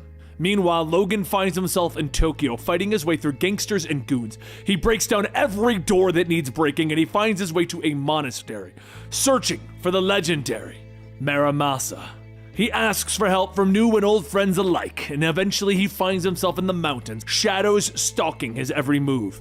He has learned that something dark has come to the Muramasa. He makes his way up the winding steps to the temple above, lightning crashing in the distance. Logan opens up the doors, weapons lining the walls of the dark chamber beyond, and on the floor in a dark ritual, and behind him, the hands and ninjas flood through the door. Later, in the bowels of a hell, Logan's skeleton pulls itself out of the lava pits of the dark realm as a cursed Muramasa stares at him. "Save me, Logan-san," the weaponsmith asks. In the mountain temple, Logan looks down at the weaponsmith in front of him, light swirling, and Logan knows that he is looking into a gateway to hell. The hand continues to creep behind him, and Logan turns, his claws popping with a schnick. The ninjas leap at him, and Logan is shocked to see them fill the room. The horde of ninja charge at Logan, who leaps into the fray with his claws slashing, blades piercing his skin as Logan draws blood from the hand, revealing that they are undead beneath their masks. "What have you got yourself caught up into, Muramasa?" Wolverine whispers as more of the ninjas pile onto him. He continues to fight, swords sticking out of his torso, until finally he reaches for the gateway to hell. Tumbling through, he falls downwards into the molten pits of lava below, his skin burning off as he pulls himself free, discovering a cursed Muramasa standing at the forge, demons reaching for Logan's skeleton as the swordsmith continues to craft a new blade, the heat of hell acting as his forge. "If I am to be a prisoner in this place, at least I can take comfort and pride knowing that there will never be a better blade in existence," Muramasa tells him as he brings his hammer down. "Now I am the greatest swordsmith in all the worlds," he continues. Later, Logan's body begins to pull itself back together as he lays in a cell within the bowels of hell. He has discovered the location of the swordsmith, and now he must find the sword and get out. Except he's made a new friend. "Well, I'm certainly glad we found each other, even if the accommodations are rather substandard," Solemn tells him, turning away from the bars, looking down at Logan's body. "I am so curious about you, especially your ability to regenerate. Are you unkillable then?" he asks, and even though Logan doesn't answer, Solemn sits by him.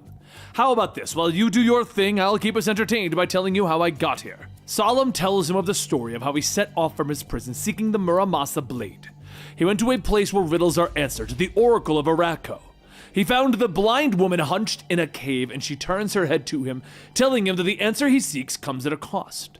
Solemn nods, knowing that the Oracle has been trapped in this cave by her sister. Reaching into the bag that he carries, he pulls out a severed head. "Will her severed head suffice, or would you like me to fetch the rest of her?" he asks with a smile. The Oracle laughs, sticking out her tongue to reveal an eye that looks at Solemn. "Muramasa is dead, but there's still a way to find him," she tells the warrior, pointing at the dagger that War had given him, the black blade marked with the seal of hell. "Anyone bit by that blade will go straight to hell, and hell is where you will find Muramasa." The Oracle tells him, "I'm afraid my ego is far too massive to consider suicide, my dear," Solemn tells her, as he draws the black dagger. The Oracle gestures to the wall, telling him that the blade is a key that will open up the door to hell. So Solemn places the blade into the wall and turns it. As he begins to step through the glowing gate, the Oracle continues to speak. "There you will find a mutant made of metal. A mutant who will serve you as a guide to your Muramasa." And with his story finished, Solemn looks down at the almost completely healed Logan. "So here you are, and here I am. Now take me to my sword, little man." The warrior finishes as Logan sits up with a gasp. Staggering to his feet, popping his claws, he tells Solemn that he isn't the only one searching for the blade. "Wait, am I hearing you correctly? Will the unkillable champion of Krakoa face off against the unbeatable champion of Arrako? I love the idea, even if I dislike the terms of our engagement." Solemn tells him with a smile. Logan tries to cut through the bars to their cell, but Solemn explains that they were forged in Hellfire. Logan turns sharply, cutting against Solemn's chest, but the warrior just smiles, revealing that he doesn't even have a scratch. "Adamantium enforced. Think of it like a microfibrous version of chainmail. You can touch it all you like," he says with a smile, while Logan expresses his surprise. Solemn holds up the keys to their cell. "Shall we be on our way? Muramasa is waiting," he tells Logan, and the two men enter the cell, while Logan demands to know what game Solemn is playing at. "A deadly one, to be sure," the warrior whispers as he begins to sneak through the halls of hell. They find themselves back at Muramasa's anvil as Logan begins to track the old swordsmith. Continuing to sneak forward, they find themselves looking down at a demonic ceremony. A great demon sitting upon a throne as two of its followers stand before it. "We are here to celebrate the union of my right and left hand and my right and right hand," the beast rumbles as he points, summoning Muramasa to bring forth the two swords. The procession of demons raise their own blades, and Muramasa walks among their ranks, his fiery swords clashing against their own steel. He kneels before the demonic ninjas, presenting them with his two finest swords. "Two swords? Guess we don't have to kill each other to decide who goes home with the steel," Logan notes, and he turns to find Solemn behind him with two of the demon ninjas. "I would hate to show up to the wedding underdressed. It's bad form," the warrior smiles. The beast continues its speech, telling the ninjas to consummate their marriage with a clash of steel. So the ninjas all stab Muramasa in the chest, the blades drinking the soul of the swordsmith. "Wait, I have something for the happy couple," Solemn shouts as he throws his dagger, the dagger plunging into a ninja's throat, killing him. Solemn then leaps forward, grabbing the Muramasa blade as it falls, leaping to attack the other ninja. "You killed my husband and steal his sword? For this there will be hell to pay!" The ninja hisses as their blades clash, the second blade cutting across Solemn's chest, drawing blood. "Impossible," he whispers as he stares down at the wound, when suddenly Logan is there, knocking the ninja down. "Forgot to mention something, tough guy. Muramasa blades can cut through adamantium." The beast suddenly reaches out, snatching Logan from the ground. Solemn picks up the second sword, staring at it. "I have both katanas. I have killed the groom, stabbed the bride, and could easily abandon you to this demonic wedding party. But I'll admit I'm feeling generous. You helped me get this far after all." The warrior turns to the approaching horde of ninjas, knowing that Logan questions why he would help him when they might face off against each other and the 10 of swords, the contest that is to come. The answer is, "I'm a good, fair, generous person. Wanna buy a blade, little man?" Logan turns to his potential enemy. "What do you want for it?" Later, Logan steps through the gate on Krakoa. He has his sword, but it came with a price. He nods at magic as he places the tip of the blade on the seal that Lorna created, causing it to glow. Only time will tell if the blade was worth the cost.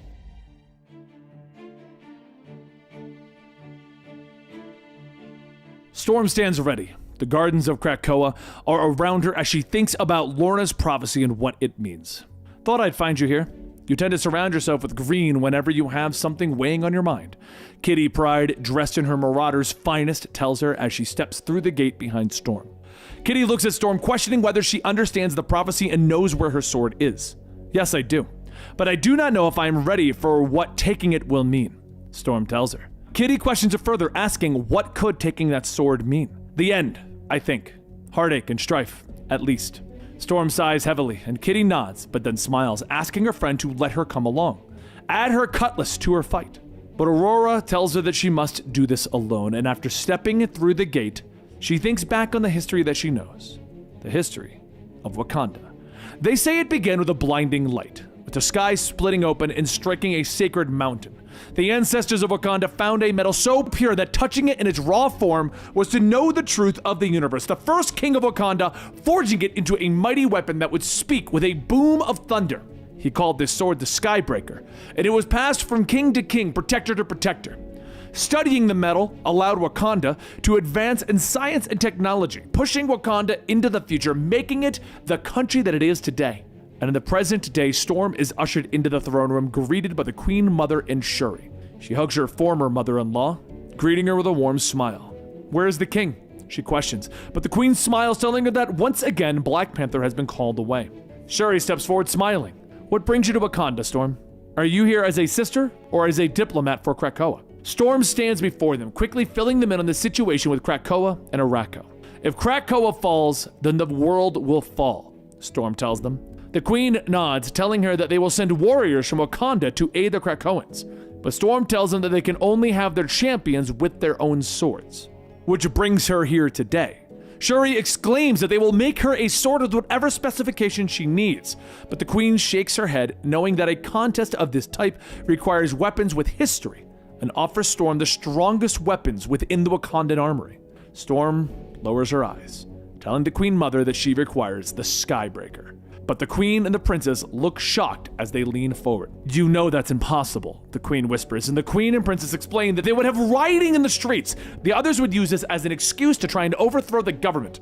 And Storm pleads with them, but the Queen finally puts her hand up to silence her and explains that they will have to wait for T'Challa, who will return within the next few days.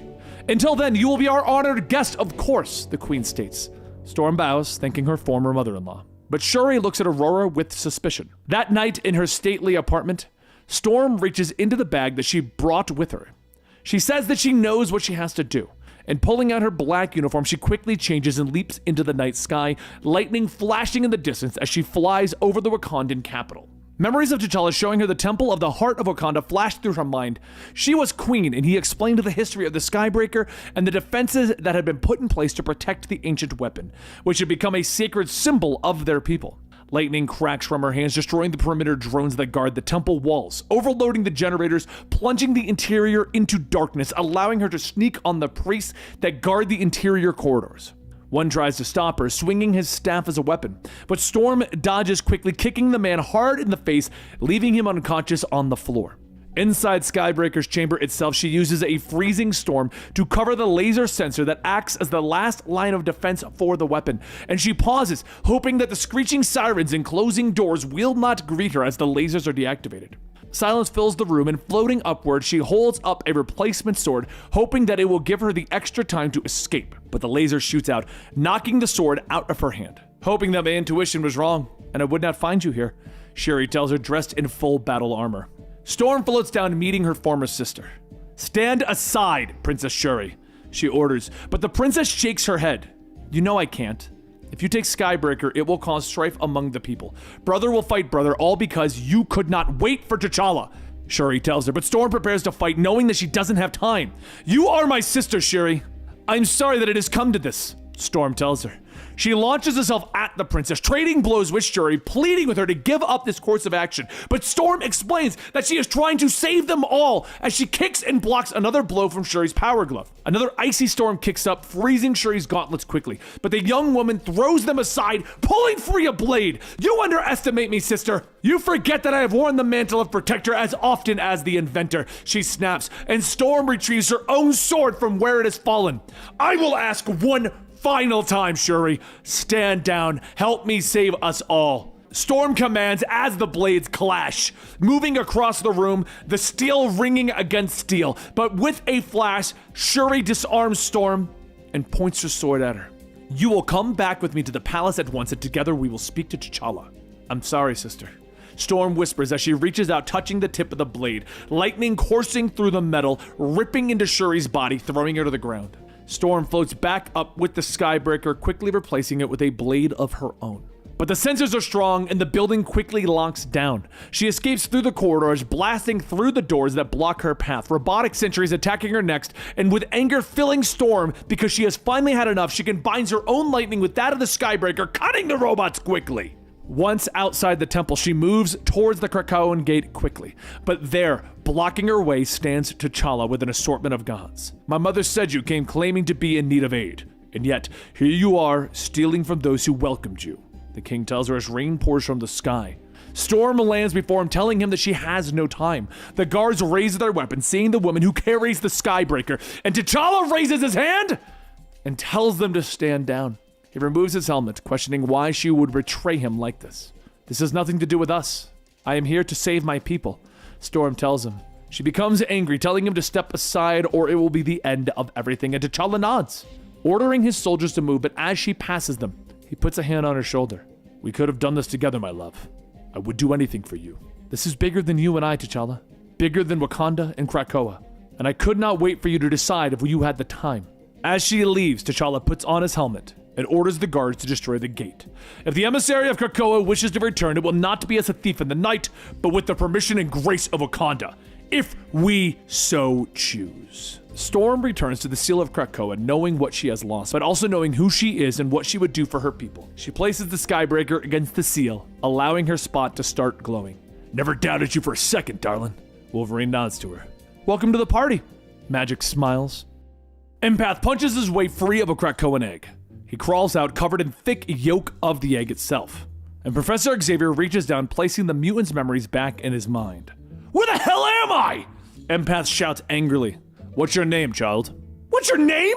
Keep your freaking hands off me!" Empath continues to shout, and Xavier finally turns away, asking Hope to finish for him. Empath continues to be angry, demanding to know why he died, but Hope doesn't know either. And with Empath's angry question, the young mutant decides to leave him alone. A short while later, the Quiet Council has gathered. They discuss the relevance of the coming contest, and with Kitty finally asking whether they should do something to aid Krakoa. Sinister finally smiles and stands. Let's have everyone's attention on me, please. The heroes of Krakoa and Arrako are traveling the globe in search of their swords now, looking for their champions. What if we denied the Araki that privilege? What if we let my hellions do what we do best? Lie, cheat, steal until the Arrako's swords are ours. How will they challenge us with no challengers? Force a forfeit? Emma muses. You see, Emma loves it! Sinister shouts with glee.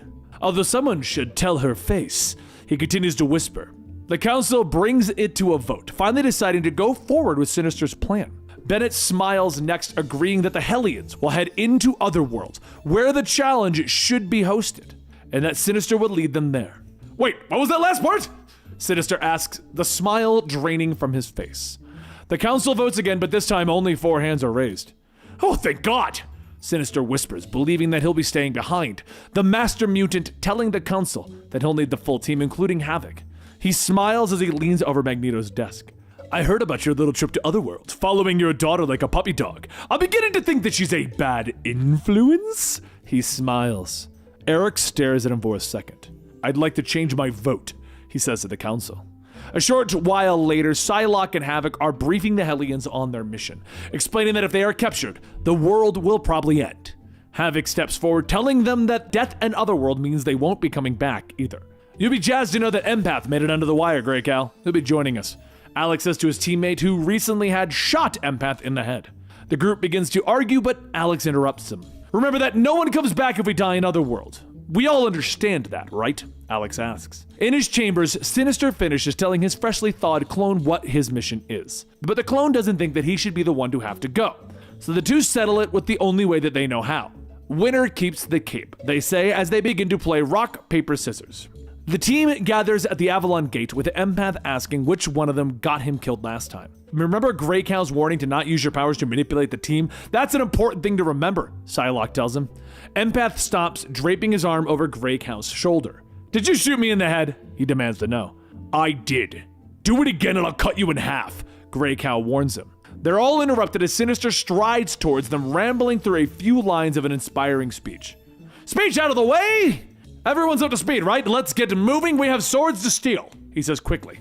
Psylocke comes forward, shocked that Sinister is coming with them. Coming with you? Cute way to put it. No, I'll be leading you into enemy territory, he tells her before turning to the rest of the team. As your general, jockeying for my affection is encouraged. Favoritism is rampant and arbitrary, he tells the team.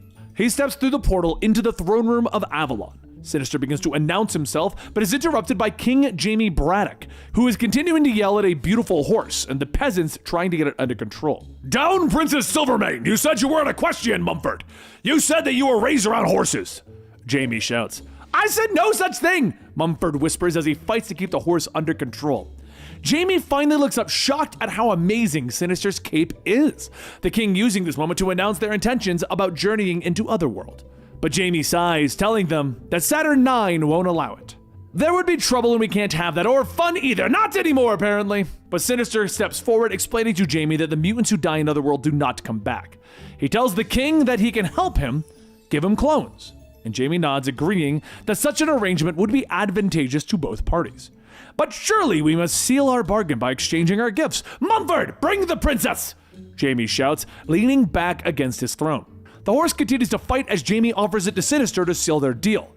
And what will you give me in return? The king questions with a smile on his face. Zero, nothing. I don't want the horse, Sinister tells the king, glaring. But Jamie leans forward, his smile disappearing as he explains, we can't seal our bargain with gifts, then perhaps I will have to tell Saturn 9 about your arrival in Avalon. What do you want, Braddock? Sinister sighs. A short while later, the team is walking through the local market with Sinister stomping angrily ahead, capeless. Slow down, Essex, Psylocke calls out. You look fine, Havoc adds, trying to help. I don't want to talk about it, Sinister snaps. And as the team continues forward, they suddenly are ordered to halt. You have transgressed against her luminance, Opal Luna Saturn 9. The guard bellows, with Sinister stepping forward trying to soothe the situation, but the guard points to Princess Silvermane. You stand in possession of stolen property, the blessed steed of the queen herself.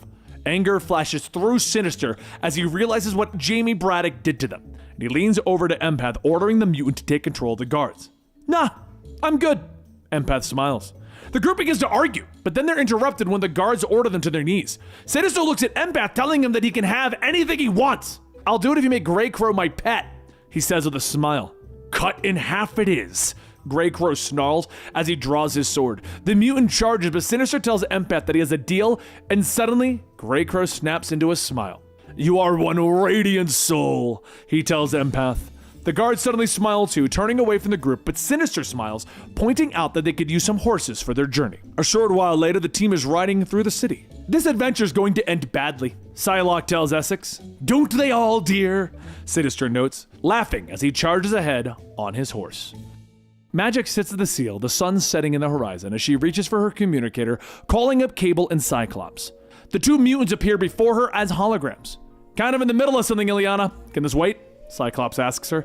She nods, but turns to Cable, telling him that they need him on Krakoa and he needs to bring his nifty little space sword. Is that bad? Cyclops asks, and the team leader nods, telling her that they'll be back as quick as they can. Maybe we'll make some plans, Magic asks. Never know. It could rain. Cyclops tells her. Understood. She nods, and with that she signs off. Elsewhere, Cipher looks up. I'm gonna die, he whispers, sitting across from Warlock with Krakoa behind him. He questions why he would be chosen to fight, the deeper meaning behind him and Warlock being in this tournament. When Warlock transforms into a sword, it wraps around his arm. Cipher then heads into the woods to train. But he's interrupted by Magic. First lesson, make sure you bring a sword to a sword fight, she tells him as they begin their training. They clash, with Cipher doing everything that he can to dodge her strikes, but he blocks another blow and receives a kick to the face. Ow! He groans from the ground. Magic stabs her sword into the earth next to his face and sits on his chest, reminding him that if he dies in Otherworld, he won't get to come back. Later, Sinister leaves the council chamber on his mission with the Hellions, while Cipher argues with Krakoa. Professor Xavier interrupts them, asking what that issue is, and Cipher climbs down, explaining to Xavier that Krakoa suggests that someone else takes Cipher's place in the tournament. He explains that Krakoa is worried that if Cipher dies, he'll have no voice to the mutants. But the rules have been set, and I was chosen, Cipher states stubbornly. I need to show everyone that I'm not just a translator. I want to go. I want to prove myself.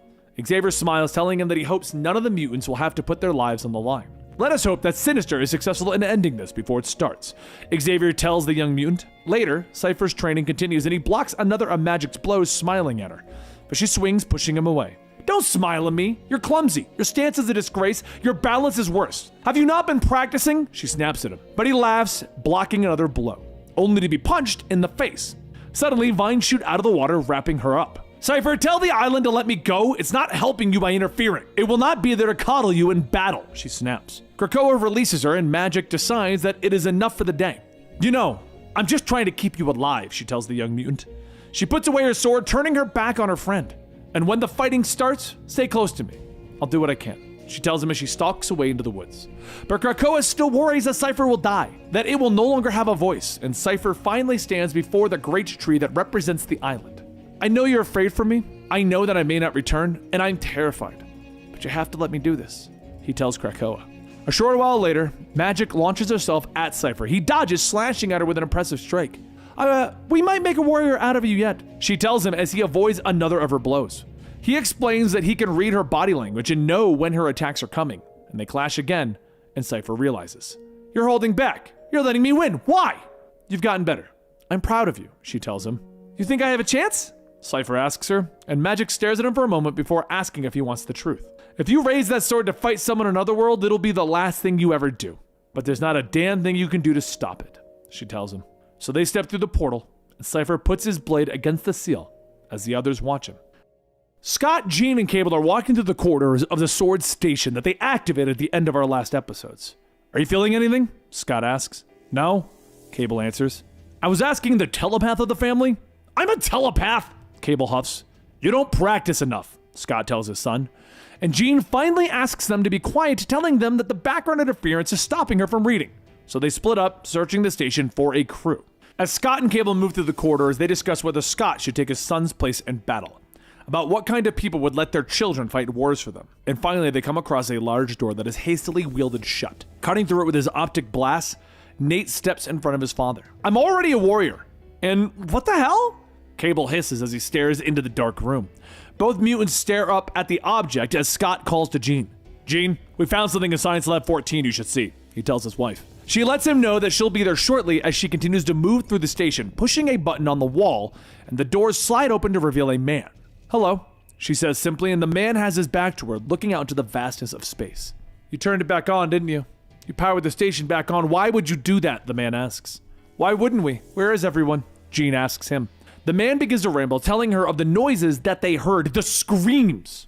"Half the station was dead before we could regroup. Half of them are gone, like they never existed. They were the lucky ones. Death would have been better," he tells her as he turns, his eyes dark and shallow, staring at her sightless. "Who did this to you?" Jean whispers, but the man tells her that it wasn't a who, it was a what, that they weren't prepared for the enemy that wasn't bound by their laws of physics. She tries to reach into his mind to see what happened, but he pushes back, and it hits her hard. But in a flash, she sees all. "Now you know," the man tells her, reaching out for the lever release of the airlock. She screams, but the man is sucked out into the vastness of space. She rushes through the station, telling her husband and son not to open any doors, and she finds them in the lab staring at the glowing gate. "What's on the other side?" Cable questions, and they all look at it. "Faceless death, something called the Vescora," Jean tells them, and as if on cue, the door activates and 3 creatures come through. "Cleanse, dissect, learn," they chorus. All 3 mutants open fire with their powers and weapons, and the creatures fall, but more continue to come through, replacing those that have been lost. "We've got to kill the power to this station. You've got to remove the sword from the igniter," Jean tells her son. Cable nods, rushing out the door, and as he leaves, Jean projects her mind, wishing to see through the door. The darkness permeates on the other side, and the Vescora surge forward, coming from a dark station. She rocks back to her physical body, looking up at her husband. "Don't hold back, Scott," she whispers, as the Vescora begin to flood out into the chamber. "As you wish," he nods, opening fire with his optic beams. They continue to fire, both blasting away at the invading creatures, until finally Cable reaches the igniter and pulls his sword free. The station goes dark. "You guys okay?" he calls out in the darkness. "Yeah, great job. Proud of you, son." Later, Cable steps through the gate, putting his sword on the seal, causing it to light up. As Cyclops and Jean come through the gate, Magic looks at them telepathically, and they discuss what they can do about this tournament. Scott tells Magic that they need to work on communication and transportation, and Jean tells Magic to look after their son. "Happy to," Magic smiles. Scott nods, putting his hand on his son's shoulder, telling him that if he needs them, just call. "Why are you smiling?" Cable asks. "Because we're going to be okay," Scott tells him.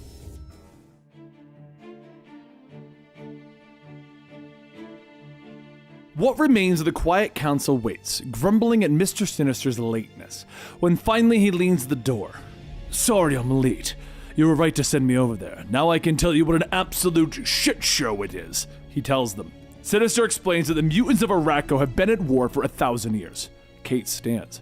"If our people are in danger, let's go back over there and get them back," she shouts, but Sinister shakes his head. "You're not listening. Nobody that went over there swinging a sword above their head is coming back." He turns to the others, telling them they should blow up the gate and prepare for an invasion. Krakoa rumbles behind Xavier. "Harming the gate is currently not an option," the professor states, and Sinister turns to leave, telling the council that holding the gate could cost them everything. Back in Otherworld, the mutants stand ready. Up first is Cable and Bay to the death. "Begin!" Saturn 9 shouts, and Bay does not hesitate, attacking immediately with her sword. Cable barely gets his blade up before she's beating him back. She screams in rage, bringing her sword down again, and he blocks it, but the force of the blow knocks him to the ground. Energy crackles from the blade throw, throwing Bay back with a scream of pain. Cable moves quickly, prepared to make the killing blow, but he hesitates. Bay is his friend's new wife.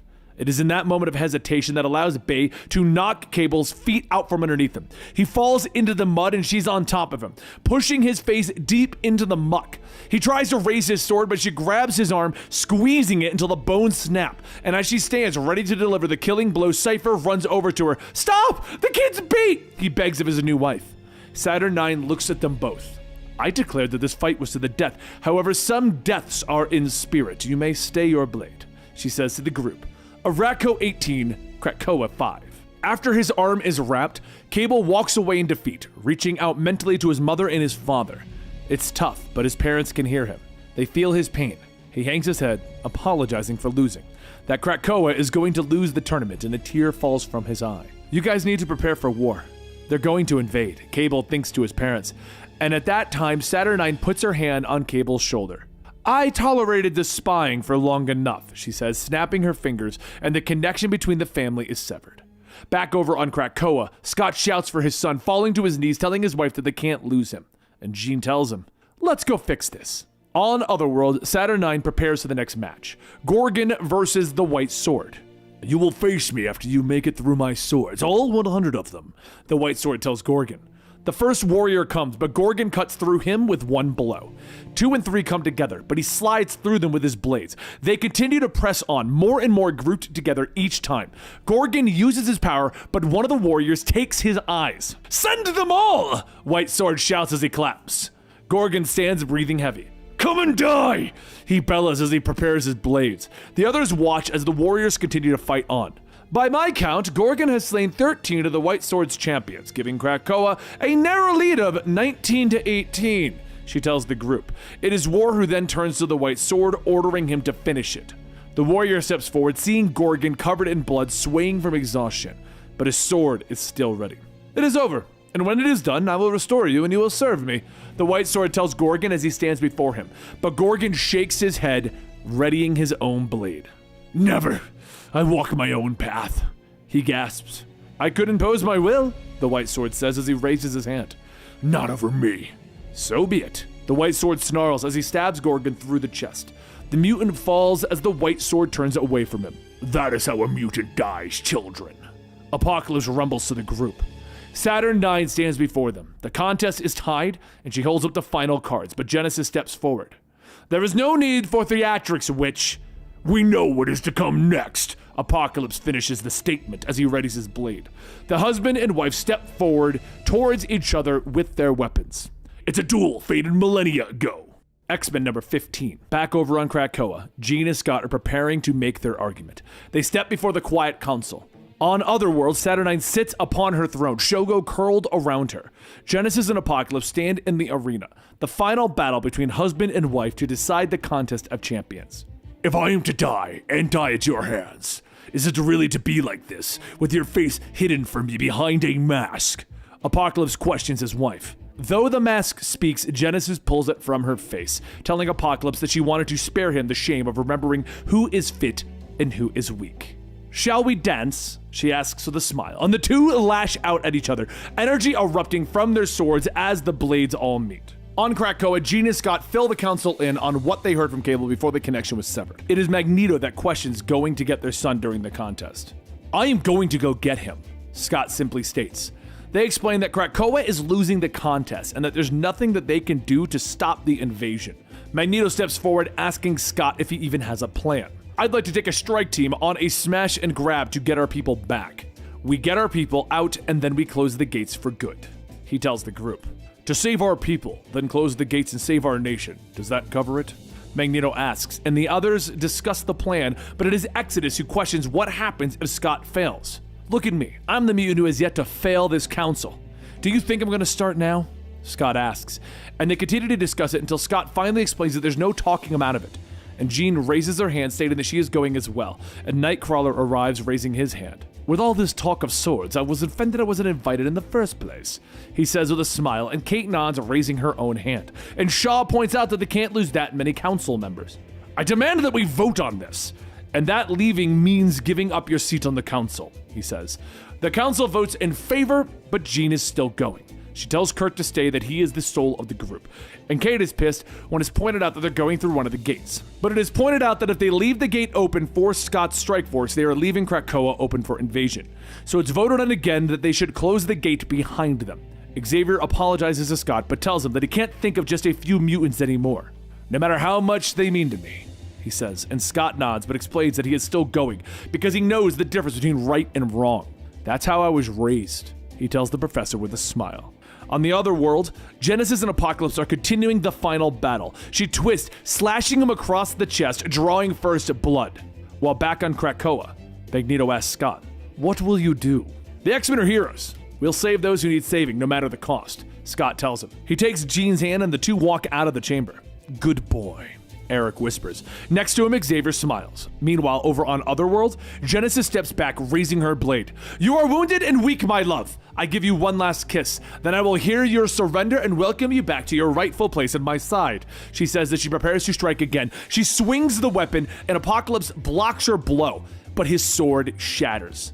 Genesis looks at him, demanding that he yields. I will not yield, not to fear, not to doubt, not to love. He snarls, dodging another blow, twisting and snatching Genesis' sword from her hand. He whirls again, slashing her through the stomach. On the ground, she demands that he finish it, but Apocalypse refuses, dropping the blade on the ground with a clatter. I don't want this, he whispers, but Saturn shakes her head, explaining that things must be settled. So Genesis struggles to her feet, putting the mask back on, energy crackling around her as the dark voice speaks. Settled. Nothing is settled, witch. I am not dead and I have not yielded. Nothing is settled. Excalibur 15. The servants run through the halls of the Starlight Citadel, looking out the windows. The demons of Arrako have arrived. Outside, the mutants of Krakoa have met the enemy in the battlefield. Amidst the battle, Apocalypse stands ready as Genesis steps forward. Her voice is dark, controlled by the power of the mask. She raises her blade, prepared to strike, but lightning cracks from the sky, striking Genesis, bringing a scream of pain. Wolverine and Captain Avalon are there, trying to pull Apocalypse away. She summoned reinforcements. We have to move now, Brian shouts, but Apocalypse shrugs them off, refusing. It is Storm who finally gets through to him. She will not be stunned for long. The storm cloud will not rage forever. Around them, the storm continues to strike, though, holding the army of Arrako at bay. And amidst that destruction, the champions of Arrako sit and wait. It is the White Sword who first stands, ordering his men to leave. We didn't come for a battle, we came for a fight, and we won, he tells them. Iska shouts that the warrior is a coward. But finally, she stands. We are down to half a dozen. Let's fight them for sport, she hisses, but Bay suddenly turns and rushes through the enemies, her sword slashing the demons as she runs. What is she doing? Iska questions, but War understands. That specific foolishness is so precious to mortals. She's choosing love over war. With the armies of Arrako attacking, Saturn IX retreats to the Citadel. She leads Shogo into one of the chambers, ordering her servant to give her the box with Captain Britain's shards in it. She dumps the shards onto the floor and begins to put them together like a large puzzle. Back out on the main battlefield, the mutants continue their fight. Now that Apocalypse's old lady's off our tail, I'm tired of running. I say we hold the line and take on a wave. Wolverine snarls as he slashes another demon. Apocalypse throws another blast at the demons before turning and arguing with Captain Avalon about what the end means, when suddenly a blade comes whistling out of the smoke.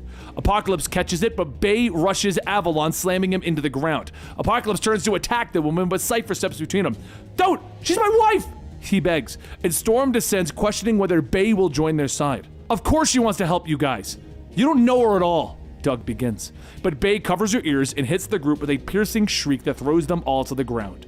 She picks up Doug and begins to flee from the armies and the mutants, and inside of the Citadel, Shogo continues to whine and snort dragonfire, wishing to help his friends, but Saturn IX orders him to behave, continuing to put together her puzzle of Betsy. But if you really want to breathe dragonfire, we can talk, she says with a smile. Outside, Storm has lost sight of Doug as she descends on the group, telling them that the storm cloud is weakening. We are running out of time before nothing holds back the armies of Ameth, she tells the group, and the group continues to fight, holding back the waves of demons. Suddenly, arrows fly and pierce the monsters from behind. I'll be damned, Wolverine says with a smile as Jubilee launches forward, behind her a small army of flying archers. Looks like the priestess of the green and I showed up just in time, she says with a smile. Captain Avalon looks at the warriors, questioning whether Saturn IX sent them. She does not send us anywhere. We will fight to protect the Citadel. Your friend told us that the raging storm meant that her friends were fighting for it too, the priestess explains. The group begins to fight towards the Citadel as Jubilee explains that they need Shogo and his dragonfire, but Logan and Brian explains that they can't abandon the grounds, that the waves of demons will wash over the Citadel if they do. The priestesses nod, explaining that they have to leave. If anything happens to me down here, he likes you guys too much already, Jubilee begins to say, but the priestess nods about Shogo. It would be our honor, they say as they're leaving. Jubilee nods as she begins to power up. Let's finish this up. I miss my kid, she whispers. And far from the battle, Bay puts Cipher into the ground. She throws down her weapon as he tries to convince her to take him back to his friends. They both need their help. Come with me. You can come back to Krakoa with me and stay in my place, he tells her as he stands on his tippy toes and he hugs her. As the mutants regroup, it seems that the armies of Ameth are slowing down. Storm is concerned as she turns, but smiles as she sees Bay and Doug returning. Don't shoot! We're friendly! I promise! He calls out as he waves, but the armies begin to circle again. Eyes up, Team Krakoa. Looks like everyone came to get their asses kicked. Logan growls, and the armies part, revealing the champions of Arrako. You smell like puke! Magic says to Pestilence, but Genesis arrives declaring that they have won, that Arrako will take Otherworld, Avalon, and Krakoa. We will erase your name so that you are another failed experiment. All that will remain of Krakoa will be the memory of how easily you were played as pawns, she says. And in the Citadel, Saturn 9 places the last piece of the puzzle. The calls go out to every reality, and when the Citadel calls, Captain Britain must answer. Seeing her work complete, Saturn 9 stands up with a gasp. No. She whispers as she looks down at the image of Betsy, but a portal opens up and the Captain Britain Corps descends. X of Swords, Destruction. The Captain Britain Corps is reborn, descending upon the battlefield, with Captain Avalon looking up with a smile on his face. My God! Look up, mutants! Look up! He shouts, renewed strength filling his body as he lashes out against the demon hordes with his blade. The Captain Britain Corps has returned! He bellows, and the Corps arrives, joining the battle against the forces of Ameth. Some fight, others fall. They have summoned an army! Summon ours, war. Genesis orders. She lifts her hand and the sign appears in the sky and the summoners approach, gathering together to open a portal, and from it a host of monsters descend upon the battlefield. Okay, that's not good, Ileana whispers, and above them Saturn 9 watches the battle. A wounded Cable is brought forward and he questions why she doesn't stop this, and the Queen shakes her head, explaining that none of these events rest on her. Suddenly, Cable isn't listening anymore as Scott's voice rings out in his head. Hang in there, I'm on my way, he tells his son, and in the sword installation, Jean and the Cuckoos redirect the link to magic. So, Captain, I take it things are dire and the weather's looking grim? It ain't great, and honestly, you're cutting it pretty close. I was worried you weren't going to make it, she tells him. Difficult people. Complicated times. Want to kick the door open for us? Magic smiles, slamming her sword into the ground, energy cracking as she opens a portal above the Citadel, revealing a massive sword installation as it descends upon them. From the installation descends a host of Krakoan mutants. To me, my X-Men! Jean cries to them, and in seconds the X-Men are in the fight, Rogue punching through the demons while Gambit is throwing his cards, Domino firing guns, letting Luck aid her aim while Moonstar fires her bow, and at the head of the charge, Scott and Jean Grey stand, launching their attacks into the horde of Ameth. But Apocalypse stands against his wife as she drives her blade into his stomach, bringing out blood and a cry of pain. The fight is all I have left! Annihilation cannot be beaten! She snarls at him, and he reaches for her, grabbing a hold of her body. Surrendering is not the same thing as losing. I can heal the breach. I can make us whole, he tells her. And for a second, Genesis seems to waver, but the mask takes a hold of her once more, throwing Apocalypse away, purple lightning cracking through the air as Genesis orders the summoners to bring forth the full darkness of Ameth. Above them, Cable looks down on the battle. He knows that they've lost. Can you put me down there? If this is how it ends, I want to be with my family, he tells Saturn 9, but she doesn't even look at him. What card were you dealt, boy? She asks, and Cable hangs his head as he tells her, the Fool. Yes, a fool with a sword, and only a fool would think that that is actually what he's holding, she says, glancing at him. For a moment, Cable ponders this before looking at the blade in his hands. I am such an idiot, he hisses as he reaches out with the connection, telling Ileana and his parents that he needs them to come get him. In moments, they are all inside of the sword installation, with Scott helping his son as he reaches out with the sword, powering up the station, opening the door to other dimensions that they had sealed not so long ago. As the monsters move forward out of the sword installation, Magic swings her blade, opening up a new portal, allowing the techno monsters to descend upon the battlefield. The creatures move through the summoners in a blur, slashing and killing as they swell forward.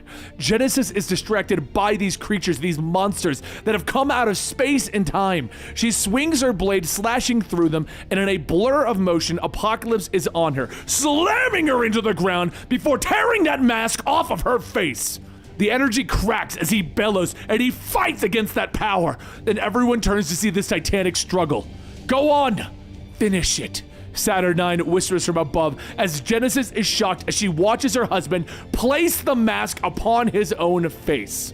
I am remade! Annihilation! The end of all things! He rumbles in a dark voice, and Genesis looks at her husband. Whoever defeats the helm claims the helm. Whoever wears the crown controls the land, and the helm controls them. She whispers, but Apocalypse is struggling against the helm's control. He is fighting it, and the dark voice is speaking through him, telling him that he cannot win this fight, that his will is not strong enough. And finally, Apocalypse straightens, with Genesis looking up, questioning what her husband is doing. What needs to be done? He says as he raises his sights to Saturn 9. Go on! She calls to him, and the dark voice begins to scream, No! No! It bellows. But Apocalypse is in control now. Do you see me, Saturn 9? Apocalypse, annihilation. He calls to her, and she nods as he falls to his knees. Then see clearly. I surrender. The helm screams in rage, and Saturn 9 nods, accepting. She mounts Shogo, and the two descend upon the battlefield, the dragon fire burning out, destroying every fabric of reality it touches. She lands before Apocalypse, the helm still bellowing its rage, and she reaches out, taking it from his head. She cannot change it, but she morphs it and shifts it to make it more manageable. It will still be corrupting, but now it won't have dominion over its wielder, she says. She shifts the helm into a scepter and turns to the gathered armies, the contest now over. Otherworld is triumphant, Krakoa survives, and Arrako yields. But she looks at those gathered. Saturn 9 declares that one mutant from each side must leave their land to stay with the enemy. I demand a show of good faith, she tells them, and she turns to Genesis, asking what mutant she chooses to stand with Arrako. Can I choose you, my love? Genesis asks Apocalypse as she takes his hand, and he nods, but he warns her that he is not the same mutant that she left all those years ago. Saturn 9 nods, turning and asking who speaks for Krakoa. Scott steps forward, but Apocalypse stays with him. In this, I speak for Krakoa. I choose the mutant island of Arrako, he states. Saturn 9 raises an eyebrow, reminding Apocalypse about the mutants who live on that island, and he nods, drawing a smile from Saturn 9. That wasn't in the cards. Well done, Apocalypse, she says, and with a crack of energy, she orders everyone to leave. As everyone does begin to leave, Scott and Jean step up to Apocalypse, asking if there's anything that the mutant would like them to tell the council. Just one thing. I will see you all again one day, Apocalypse says before leaving with his family. With the contest over, things return to some form of normalcy. Jubilee is reunited with Shogo, the sword installation returns to the heavens, and Storm returns the sword to Wakanda, though the trust is broken and cannot be easily returned. The Quiet Council has been broken, the start of the end. In the Citadel, the Captain Britain Corps has been reestablished.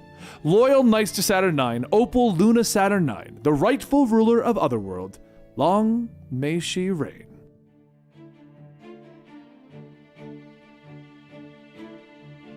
As Cyclops and his children, Cable and Rachel, stand on a cliff staring at the Arrako point, Cable asks, "So how is this supposed to work? I would be lying if I thought anything I was about to tell you would make sense, but I'll do my best." The Arrako point is a small, dormant piece of Arrako that joined with Krakoa. The two halves of it are a single island, Okara. Right now, Krakoa is pushing the Arrako point away from itself, disengaging the smaller island because that's where the Eternal Gate is located, which, by inverting the gate, is supposedly how we'll be able to get the whole of Arrako here. Cable says, okay, but again, how's that work? Cyclops stops him. Honestly, I have no idea, Cable. Just then, the gate activates, bringing a bright pink light, and as it fades, Arrako appears. As the roots begin to intertwine, they suddenly stop and pull away, with Cable asking if it's just him, or does something feel wrong? Like, it doesn't look like there's any love on these islands. And Cyclops says, no, son, it appears that there is not. So later at the Quiet Council, Cipher says that he's got bad news. Merging Arrako and Krakoa to create Okara is not going to happen. There's not going to be a reunification of the islands, which is saddening because that was the entire point of the 10 of Swords bout and tournament. Xavier asks why not, and Cipher says that it's been 1,000 years. They don't seem to be interested in the idea. Honestly, he isn't sure they even like each other anymore. So Magneto then asks what was the point of all of this? The swords, the rituals, the tournament. Xavier asks Cipher if possible would he ask if there's any way for their islands to find a common ground. Cipher sighs. Are you willing to change your mind, buddy? And Krakoa responds. He tells everyone that Krakoa says that there really isn't an issue on their end. It's the other island and its intractability. He can't really stress how different they sound. It might extend to all of them as well. Storm asks who, and Cipher says, the mutants of Arrako. There's something else that he found when they were talking as well. It would seem that there are about 20 times as many mutants on Arrako as there are on Krakoa. These are mutants that were in a different dimension, and they've aged and evolved differently. Emma says that that's a problem well beyond two islands talking to each other. What are they going to do with all of those mutants? Cipher says, well, that feels like an entirely different conversation than this one, doesn't it? So later on Arrako, a creature begins to peek out from the brush when suddenly its head is cut off. Iska, the unbeaten, steps out stating that she doesn't assume that they know much about these creatures. You'll have to root them out entirely. These demons, they reproduce asexually, and if you leave one alive in a month, it will breed an entire pack. This is how the fallen world was. Yes, everything can kill you, but any apathy would kill you just as surely as tooth and claw. So we make sure, understand, leave no enemy alive ever, Magneto tells her. I understand, but you can never be too careful. However, Charles is a hopeless romantic. It's unfortunate that he is quick to trust and gives a wide berth. Iska says that she will keep that in mind, so how do they wish to proceed with the situation? Charles says that she can expound on what she thinks the situation is. So Iska says that she has spoken with Cipher was his name, right? He has informed her of the intention of Arrako. The islands will remain as two islands. But the question is, what of their two peoples? Xavier says, of course. Well, before we can get to that, we have brought a gift, a gateway flower. It will enable us to travel from Arrako to Krakoa without having to cross the water. Iska smiles, stating ease their travel for comfort. Xavier tells her yes. As to the other, what does she propose? Intentions beyond peace of some kind of unification. They were hoping for a coalition or to offer some kind of shared power structure between the two islands. Iska says that the Great Ring of Arrako is the government on this island, and they have been for the last 1,000 years. What of yours? Magneto says that Krakoa's government is the Quiet Council. It's a noble body full of wise leaders who will rule for 1,000 years and beyond. Iska pauses for a moment and then says, I see through you. All the way to the truth. You are children running a child government, which of course is not necessarily a bad thing, just inexperienced and prone to bearing fruit of that tree. Why don't you tell me of this world that you will rule? Tell me of your Earth. Xavier tells her that it is a beautiful place. It has its problems, but what world doesn't? However, you should know, we do not rule it. We share it with humanity. Iska asks, what is humanity? As in humans? I'm surprised that that's a thing that persists here. Still, thousands of years, growth, intervention, survival.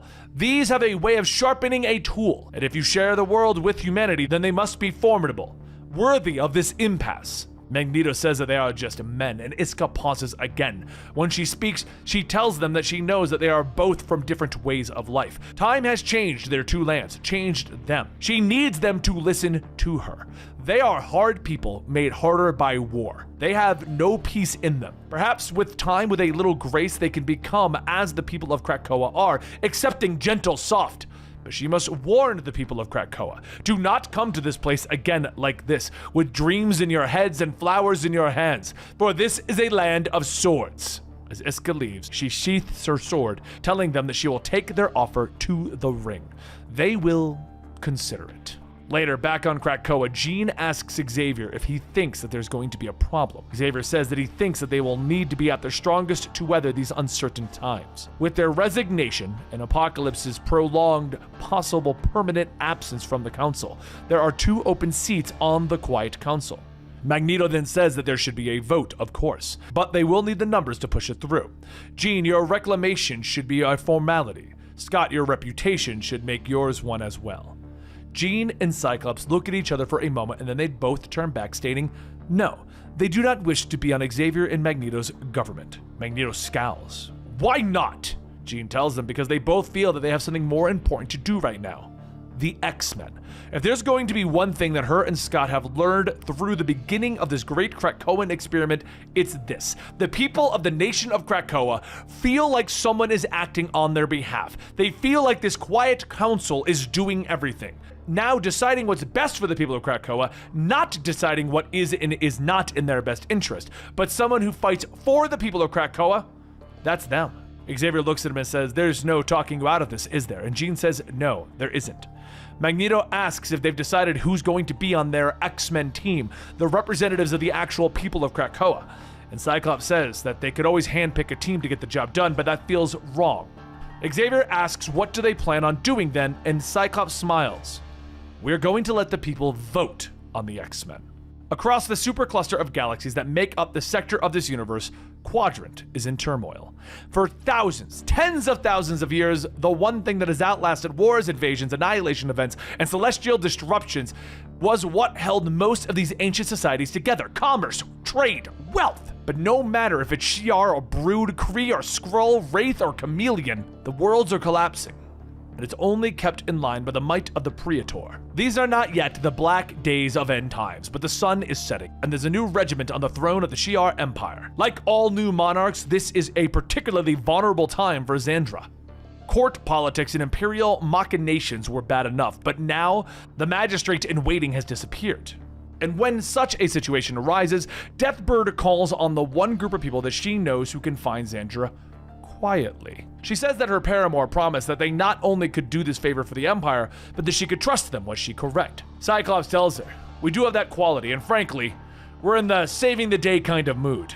Deathbird asks how soon can they get here, and Cyclops smiles. An hour later, on the Chandelier, Jean steps through the flower gate stating that they're here, put them to work, and Smasher tells her that that was fast. She'll get everything ready and then head over to the royal chambers. A few moments later, in front of the palace, Smasher explains that Deathbird is keeping things locked down tight, and from what she understands, Xandra disappeared sometime last night.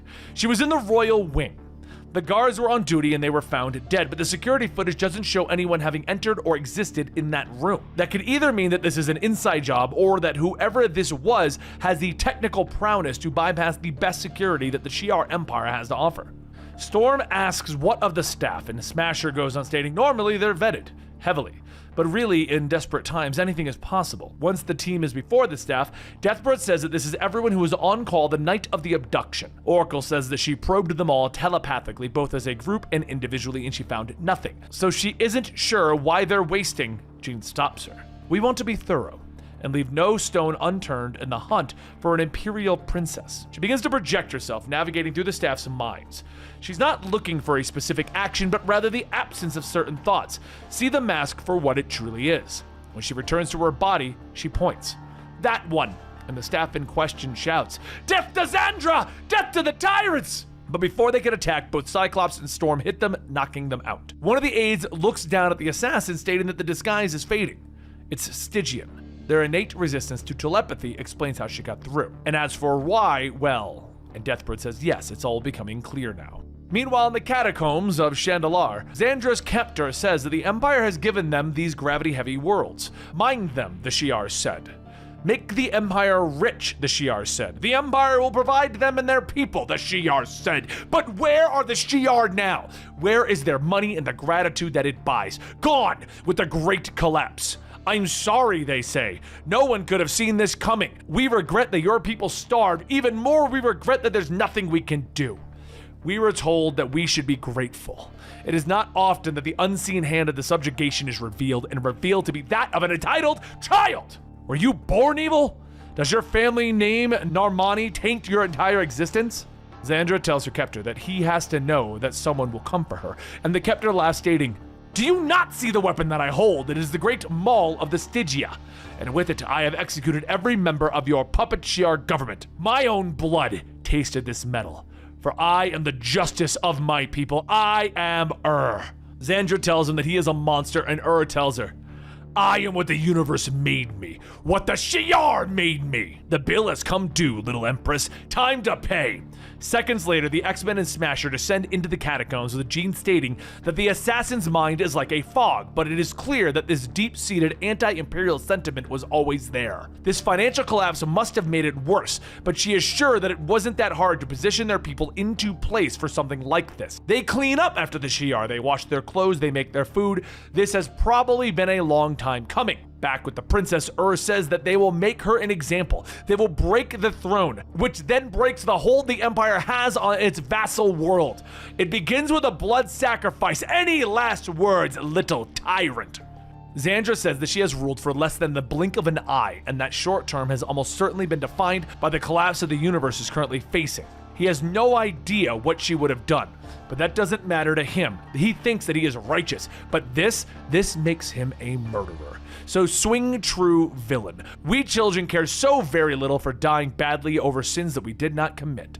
Scoffs. You cannot guilt me with hell. We're already in it. As brings up his maul, the wall is blasted, and Cyclops and Storms begin to take down the underlings. Storm tells Smasher to protect the Empress, they'll handle the rest, and asks, is that so? Is that what you really believe? And he cracks Cyclops in the back of the head. Storm quickly turns her focus to with asking, why so few of you? And for a task well beyond bravery and valor, you are desperate people. I am willing to die here, are you? As the fighting continues, Xandra tells Smasher that she can help the others. They can run and send for help but Smasher tells her it won't be necessary. She came prepared and presses a button. While Storm is holding she tells him that she does not know him, but she does know a little of the circumstances here. It begs for grace, this spot that he finds himself in. So for him, she has grace, but in a small measure. Stand down. Yells, never! And then there's a rumble with Smasher stating, we gave him a chance. Just then, the guards burst through the wall, with Smasher yelling that they want to replace her one day on the Imperial Guard. They want to be the Super Guardian? Well, this is how they do it. Protect the throne. Protect the Empire. Amidst the chaos, raises them all high above, with Xandra stating that they may all die to pay, but it's a fair price to pay to see the end of the Nermani rule. As brings the hammer down with all his strength, Storm deflects it, stating that wherever tomorrow finds him, remember, he was warned. So later, back in the throne room, Jean says, congratulations, your majesty, you're back where you belong, with only a slight headache for the trouble. Xandra says yes, she is returned, but changed. Deathbird has educated her on how to handle these complicated times. In the winter, an iron hand is never a good idea. Storm asks what of the priest and those involved in the plot. Xandra smirks. The good people of Stygia will be sent home. As for well, he's a bit of a zealot and a brute. I'm punishing him. He'll be a diplomat to the throne on the matters of Stygia. I am making the true believer a politician. Hypocrisy is a fate worse than death, wouldn't you say? And as for you, Storm of Krakoa, vanquisher of a rebellion and a friend to the throne, to you I owe a debt. And in the coming days, should you need anything of me, feel free to collect at any time.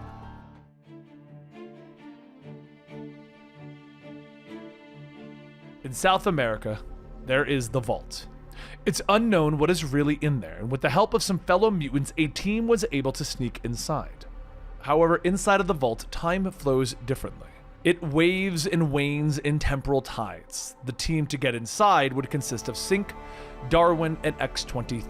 Their objective was to ascertain the threat level and potential weakness of the vault, and the full capabilities of what lies within and those of the children. These mutants have the ability to heal, live forever, and if they were to finally die in the vault, due to the mutants' new technology, they would be reborn with those memories. They could report back to the X-Men. So as the team enters, they see a massive city before them. Sync asks how many people could fit in here. 1 million? Maybe more. Darwin tells him that it could certainly hold that, but it's pretty unlikely. One of the main reasons that they have entered is because they don't know enough about the mutants of the vault. It's been theorized that for whatever the reason, the children of the vault have engaged in strict population control. And after scanning the area, it would seem that that is true. The city is pretty sparsely populated. Sync borrows Darwin's abilities and looks for himself, telling him that he's right. Maybe they can do this and not be seen. Just get home in time for dinner. X-23 tells them that that isn't going to happen if they don't keep it down. Sync looks at her, asking himself, how would he feel about that? And X-23 looks back at him, taking out her claws, asking, what are you looking at? Sync just smiles, telling himself that he feels pretty good. Soon the team moves out, and with any luck, they'll be out in a few days, week tops. However, as the three descend into the vault, in the center of it is the dome, and the dome is watching. It begins to process one of the next children, uploading their memories and objects, informing her and the others that the vault will remain closed. Current child level is 2. Level 3 is necessary for successful operation and subjugation for external environment. Warning, asymmetrical breach. Scanning for contagion, scan complete, subjects unidentified, class unknown, level unknown. Anomaly detected, protect the city, protect the city. and just as the recon team reaches the lowest levels of the city, they are greeted by the children, each with their own special abilities. As soon as the elevator door opens, one of them sends a fiery blast into the tube, with another one stating that she doesn't smell anything. The intruders must have gotten off before they reached the bottom floor. X-23 leaps down from above, stabbing one of the children and nearly rips her in half. The fire user blasts Sync, and X-23 quickly jumps in, slamming her claws into the child while reaching back, telling Sync to take her powers to heal. However, Sync doesn't copy X-23's. He copies the fire users, and with no idea as to why he could, since he can only take the powers of mutants, he doesn't question it and incinerates 2 more of the children. The final child screams that they're going to pay for that, but before X-23 could attack, Sync grabs her, stating that the kid is going to blow, they need to get clear. The kid says that it's always the same with the mutants. Thinking that they can run from this, well, run all you want, run as fast as you can, it's not going to matter. You can't outrun us. You can't outrun the future. The mission for the team was to take back what they learned and escape with that knowledge. They did their best, and on day 1, they already knew. They had no idea how they were gonna get home. That explosion took out a good chunk of the city, and thanks to X-23's healing, they managed to survive. Barely. The destroyed part of the city needed to be rebuilt. This would be strange, but not for the people of the Vault. This was normal. Survive. This is what they needed to do now. In the first 50 years, for Sync, X-23, and Darwin, those were the longest. The team began to build out their own stronghold. The children must have thought nothing of it, or assumed they were dead, because there were no attempts to locate the 3 of them. They laid low and they set up inside of the outer ring to avoid the builders that were engaged in the edge of creation. Darwin found out pretty quickly that there were also genetic sniffers built into most of the architect of the city. His body adapted to shed a field of the child gene replica to mask their comings and goings. Later on, they learned to either recognize or avoid them, or disable or fool them. The city would pulse and breathe as it underwent the ebb and flow of the evolutionary leaps. The team would time their reconnaissance missions for when the city slept and the children grew. 2 months of dormancy for every 2 of growth. During their season night, the team haunted the dreams of those sleeping children. By the end of the 6th of those cycles, they gained a surface understanding of the Vault, city mapping of the power nodes, hatching chambers, and the brain of the city itself. It was just enough time for fear to have disappeared, and their thin layer of knowledge to hide an ocean of ignorance. The child Madre exists inverted from the rest of the children. While they sleep, she works, and while they live and grow, she rests. On their first pass through the creche, where, like their mutant Arbor Magna, the bodies of the reborn children classes wait for rebirth and upgrade. The team would then avoid confrontation for their first attempt inside, but on their second visit to the rebirth pods, their luck ran out. They made a mistake, and mistakes have consequences. Their mistake wasn't getting caught, it was their plan of how to deal with this happening. They had established a safe house of sorts as close to the inner ring of the Vault as possible. They prepared an exit strategy which included leaving behind evidence of their second death inside. Their error was believing that if they were caught and gave the children a win, it would be enough, and that their defeat would satisfy the children, that they would treasure the trophy. They didn't understand that these people don't celebrate victory. They take their trophy and use it for other means, primarily beating you to death with it. When they had taken their game of little discoveries and survival as far as they could, they decided to change the rules, seize fire from the source, acclimate real knowledge. The child Diamante was a living repository of the Vault's history. His power was memory. He knew the city and everything that the city knew. Years ago, the X-Men had an encounter with the children of the Vault. These were the first generation of children. And from their defeat at the hands of mutantdom, Earth's first post-humans learned that they had to evolve, and the second generation of children was produced and let loose on the world. These children were captured, dissected, and repurposed by the Orcus as potential weapons at the creation of their nation-state. One of them, Seraphina, escaped, and when the city learned of their fate, it was decided that yet another evolutionary leap was needed. This was the third and final generation of the children before they were released from the Vault to claim the Earth as their own, and with this they learned what they needed. It was time for the recon team to return home. But X-23, Darwin, and Sync could not return home. Even after 100 years with this knowledge, they could not find a way through the Vault shield trapping them inside. In their temporal prison, they only had one option: continue to study continued to learn, until they found a way to escape and make their way home. And eventually, at the apex of a dormant cycle, they gambled and infiltrated the heart of the vault, the city itself. They gambled, and they lost. The children had laid out the perfect trap, and they had waited patiently for decades for them to walk right into it. In retrospect, it was obvious they went after Darwin.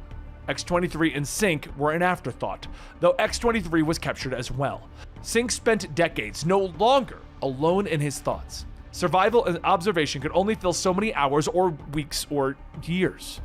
Living at the whim of post-humanity stirred memories, looming death, inevitable death, demanding an audience with the ghosts of his childhood, Sync waited and collected and built. And as he walks up to X-23's prison, he thought back on something that his father said to him once. Son, most people don't know how to explain it, but I sure do, so listen carefully. Do you know the difference between caring for someone and loving for them?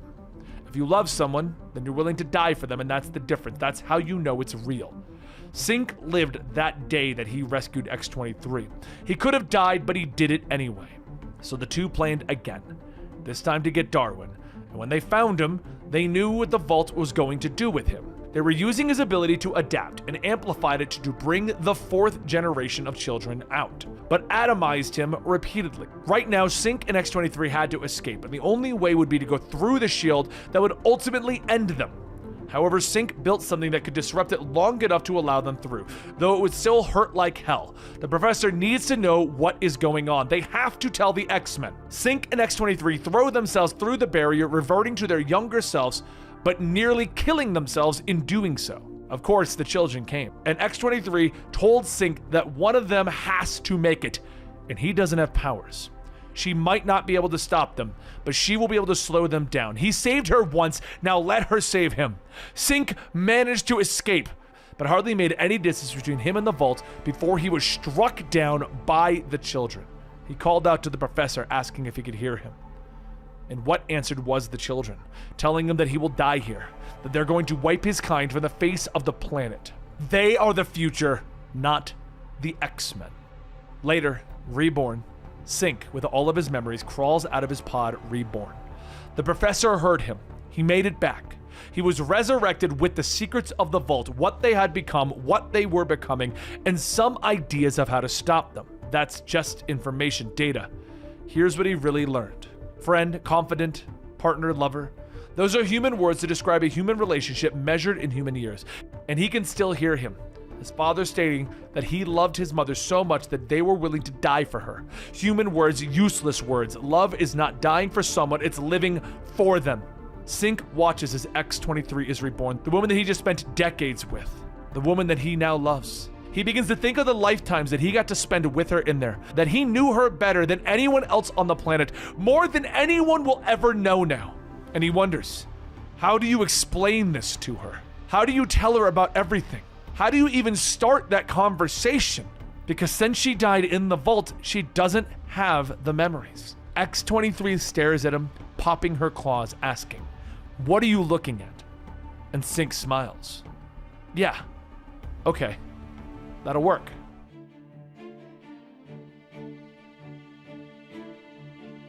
As Mystique looks around at Forge's lab, Forge tells her that the problem is that she tells a creative person like him that they need something that'll leave an impression. That could be taken in a number of ways. Because there's like blowing up stuff, and then there's sowing raised earth with salt so as to never see life exist here again. So exactly how much of an impression are you trying to make, Mystique? She looks at one of the many weapons on the walls, telling him that she has annihilation on her mind, and looking at all the things here, she has come to the right place. But that does bring about a particular question. How does one sleep at night surrounded by all of this? Forge pauses for a moment and tells her that he sleeps just fine.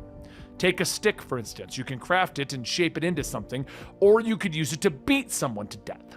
It's a simplistic argument, a human argument, but that's how he sees it.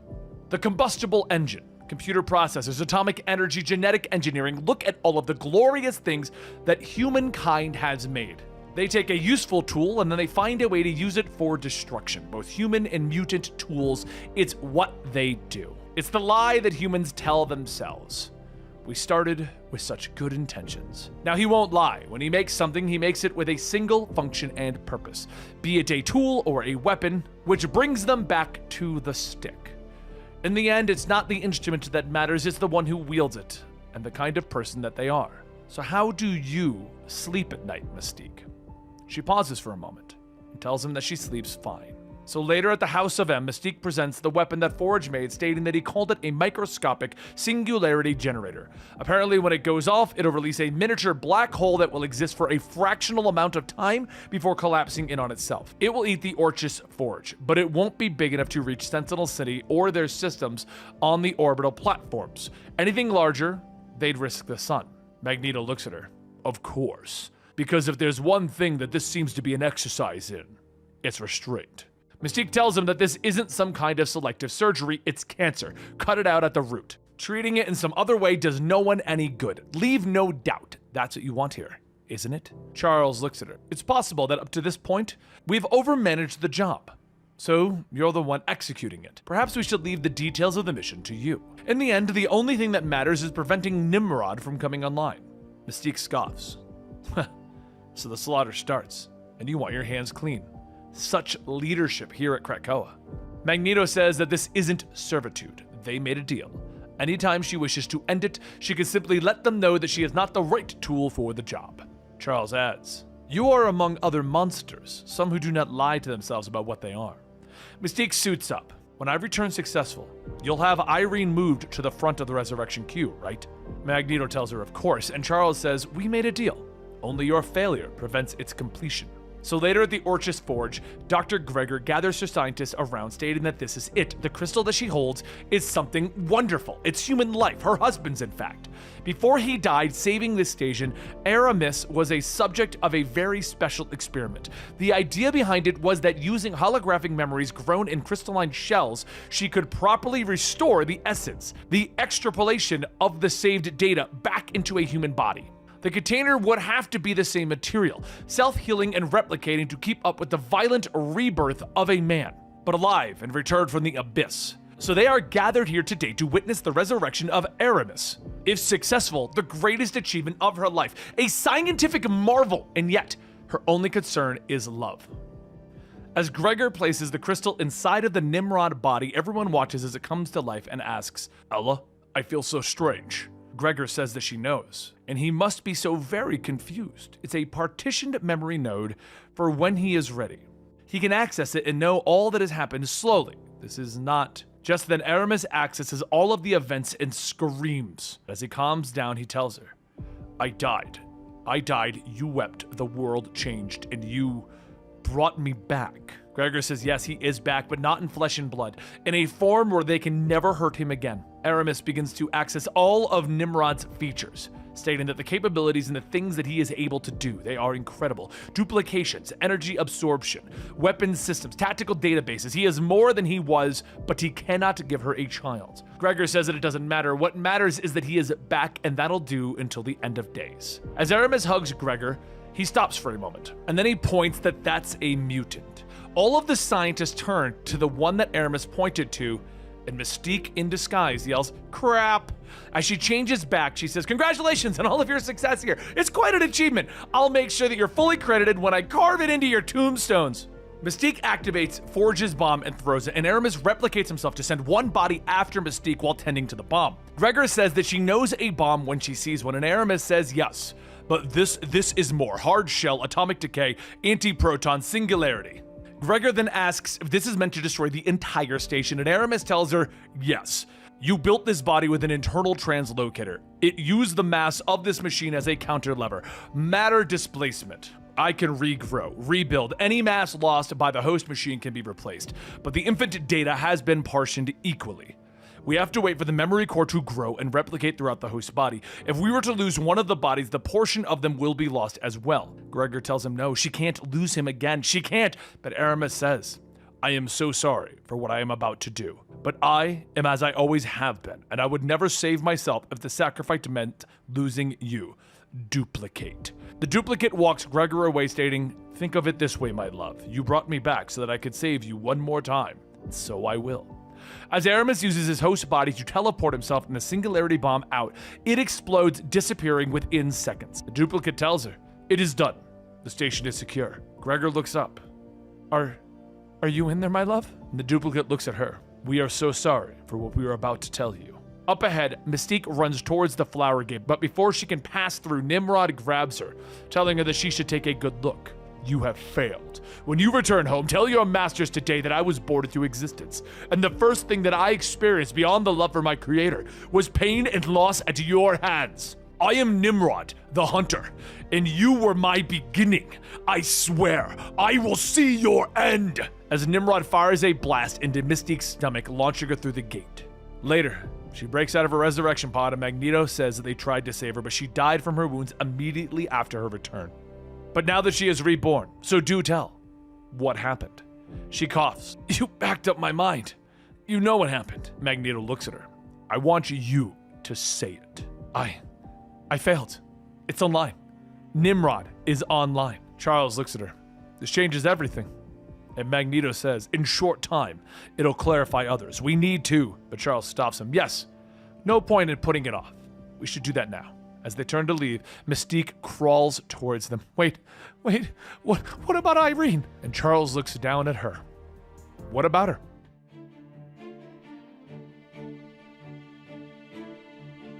As the guests gather around for the reception of the first ever Krakoan Hellfire Gala, Namor sits on the balcony staring off into the ocean. After finishing his glass of wine and getting another, he looks to see Charles and Magneto, and he tells them both congratulations on the party. It seems well attended. If this were the event and these were the attendees, one might desire. Charles tells him thank you. "You are, of course, our North Star of all of our invited guests." Magneto tells him, "Yes, and you grace us with your presence. We are honored and humbled, Namor."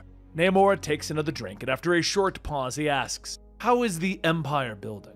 Charles laughs. "That depends entirely on forming new alliances to dissuade new adversaries that have swooped in to fill the vacuum of vanquished old enemies. To that end, have we reached the inevitable time when you'll throw your lot in with ours?" Magneto tells him, "That's a question of influence. Changes are coming to the Quiet Council. We can offer you a seat." Namor looks at them. "Offer? I'm fairly certain that if I was to step foot in the council chamber, there would be a rush to surrender a seat to me, even if one was not available. Frauds tend to flee at the sight of a true aristocrat. I am a real king, after all. Never forget that." Charles says then he should return home, claim his rightful place among his people. "I say this, truly, as knight, when I dream the entire world is under my thumb. I am seated on the throne of thrones, and the people, human, mutant, and all living beings under the sun, they cry out and cheer with love and affection for the blind to finally see me as I really am, which I can assure you is not me being on a council with those who pretend to be my peers." Charles and Magneto stay quiet to this, and Namor finishes his glass. "I have dominion over 70% of the planet. You currently control what? An island?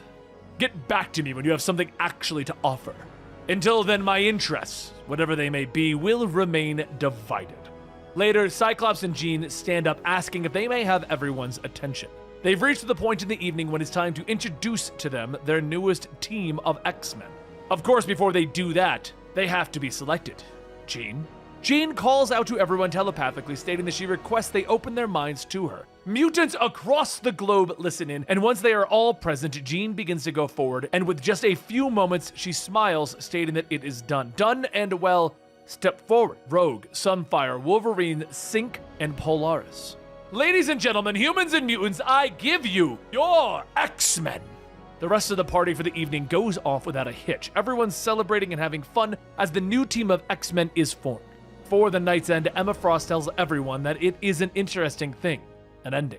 Yes, it is often simply a matter of perspective. What seems to be an ending for you might be a beginning for someone else. Or more appropriately, what seems to be an ending of an occasion, let's call it a party or a gala, might be the start of a new proceeding altogether. A second event unto itself. Expansion. If I were to put a word to it, I would connect all of your minds, all of you, human and mutant.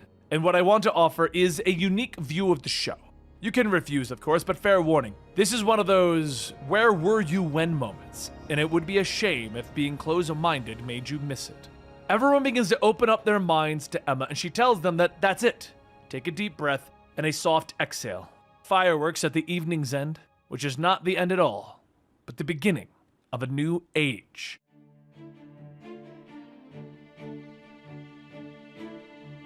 With the Hellfire Gala underway, Emma Frost promised the world that this night would be the most consequential night in the storied history of mutant kind, and she was right. There were fireworks, but not the typical kind that one might expect. It would take power, immense power, and precision. For the mutants were not just showing the world their feats, they were in fact creating life. On Mars, they cracked open the surface, creating a molten iron core and then sealed it. They let it stir, they let it build. This plan begun 4 days prior when Magneto came to Iska with his idea. It would take a few days to gather the resources that he needed, and the mutants to help.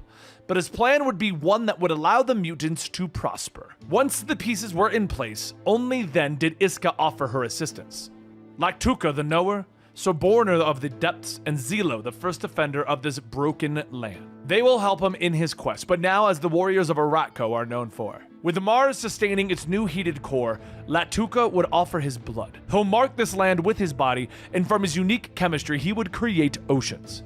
Now with water and land, Storm marries them with the winds that will nourish this mutant garden world. Xylo unravels himself, passing through the very soil, creating the life that the universe took millennia to create, only in a matter of mere hours. And with that, the helmets can be lifted, and there is now life on Mars. Mutant life. Finally, with the help of Jean Grey, Soborner uses his powers, now amplified, to pull all of Arrako and its mutants, land and all, to the now livable planet. For the second time in as many weeks, Arrako is uprooted. Krakoa and its lush greenery remain rooted on the third planet in the solar system, while Arrako's red flora finds purchase on the fourth planet in the system. The external gate is aimed exactly on target, slingshotting the island millions of miles into space. Arrakai fought bravely for every inch of land that they've ever held, and now perhaps their constant warring was at an end. Arrako exhales. It is another day of conquest for this living land, but for the first time, it is a bloodless victory. At dawn, Hellas Basin was one of the largest impact craters in the solar system. Lake Hellas was transformed into a place meant to challenge the Arrakai, casting them into a new role, that of host. The Lake Hellas diplomatic ring is where the Sol system hopes to end wars before they can begin. Diplomats will receive full protections of their station while they work on Lake Hellas, but travel beyond its borders and they will be subject to Arrakai law. Thousands of years have fallen away since the two lands were one, and in that time, millions of mutant lives have lived, loved, fought, and died in lands near and far. The only question uttered when the dead piled high was why. Perhaps it was so that this dawn could come. Arrako defeated its enemies, and now it faces its greatest threat: peacetime. They will not face their struggle alone, as the two islands have become one in the sea of stars. No war will be made in this valley. It is a sacred place to remember the ones that did not reach this promised land. But there is still more work to be done, and that is why the Monarch is here. Jean tells him that she has an idea, an infectious idea, one that will seed itself deep in one's mind, and because he cannot help but create, to warp and change reality, it is an idea that she thinks that he will give birth to. As Jean and Quentin touch the Monarch's mind, he sees their vision and says, "Oh."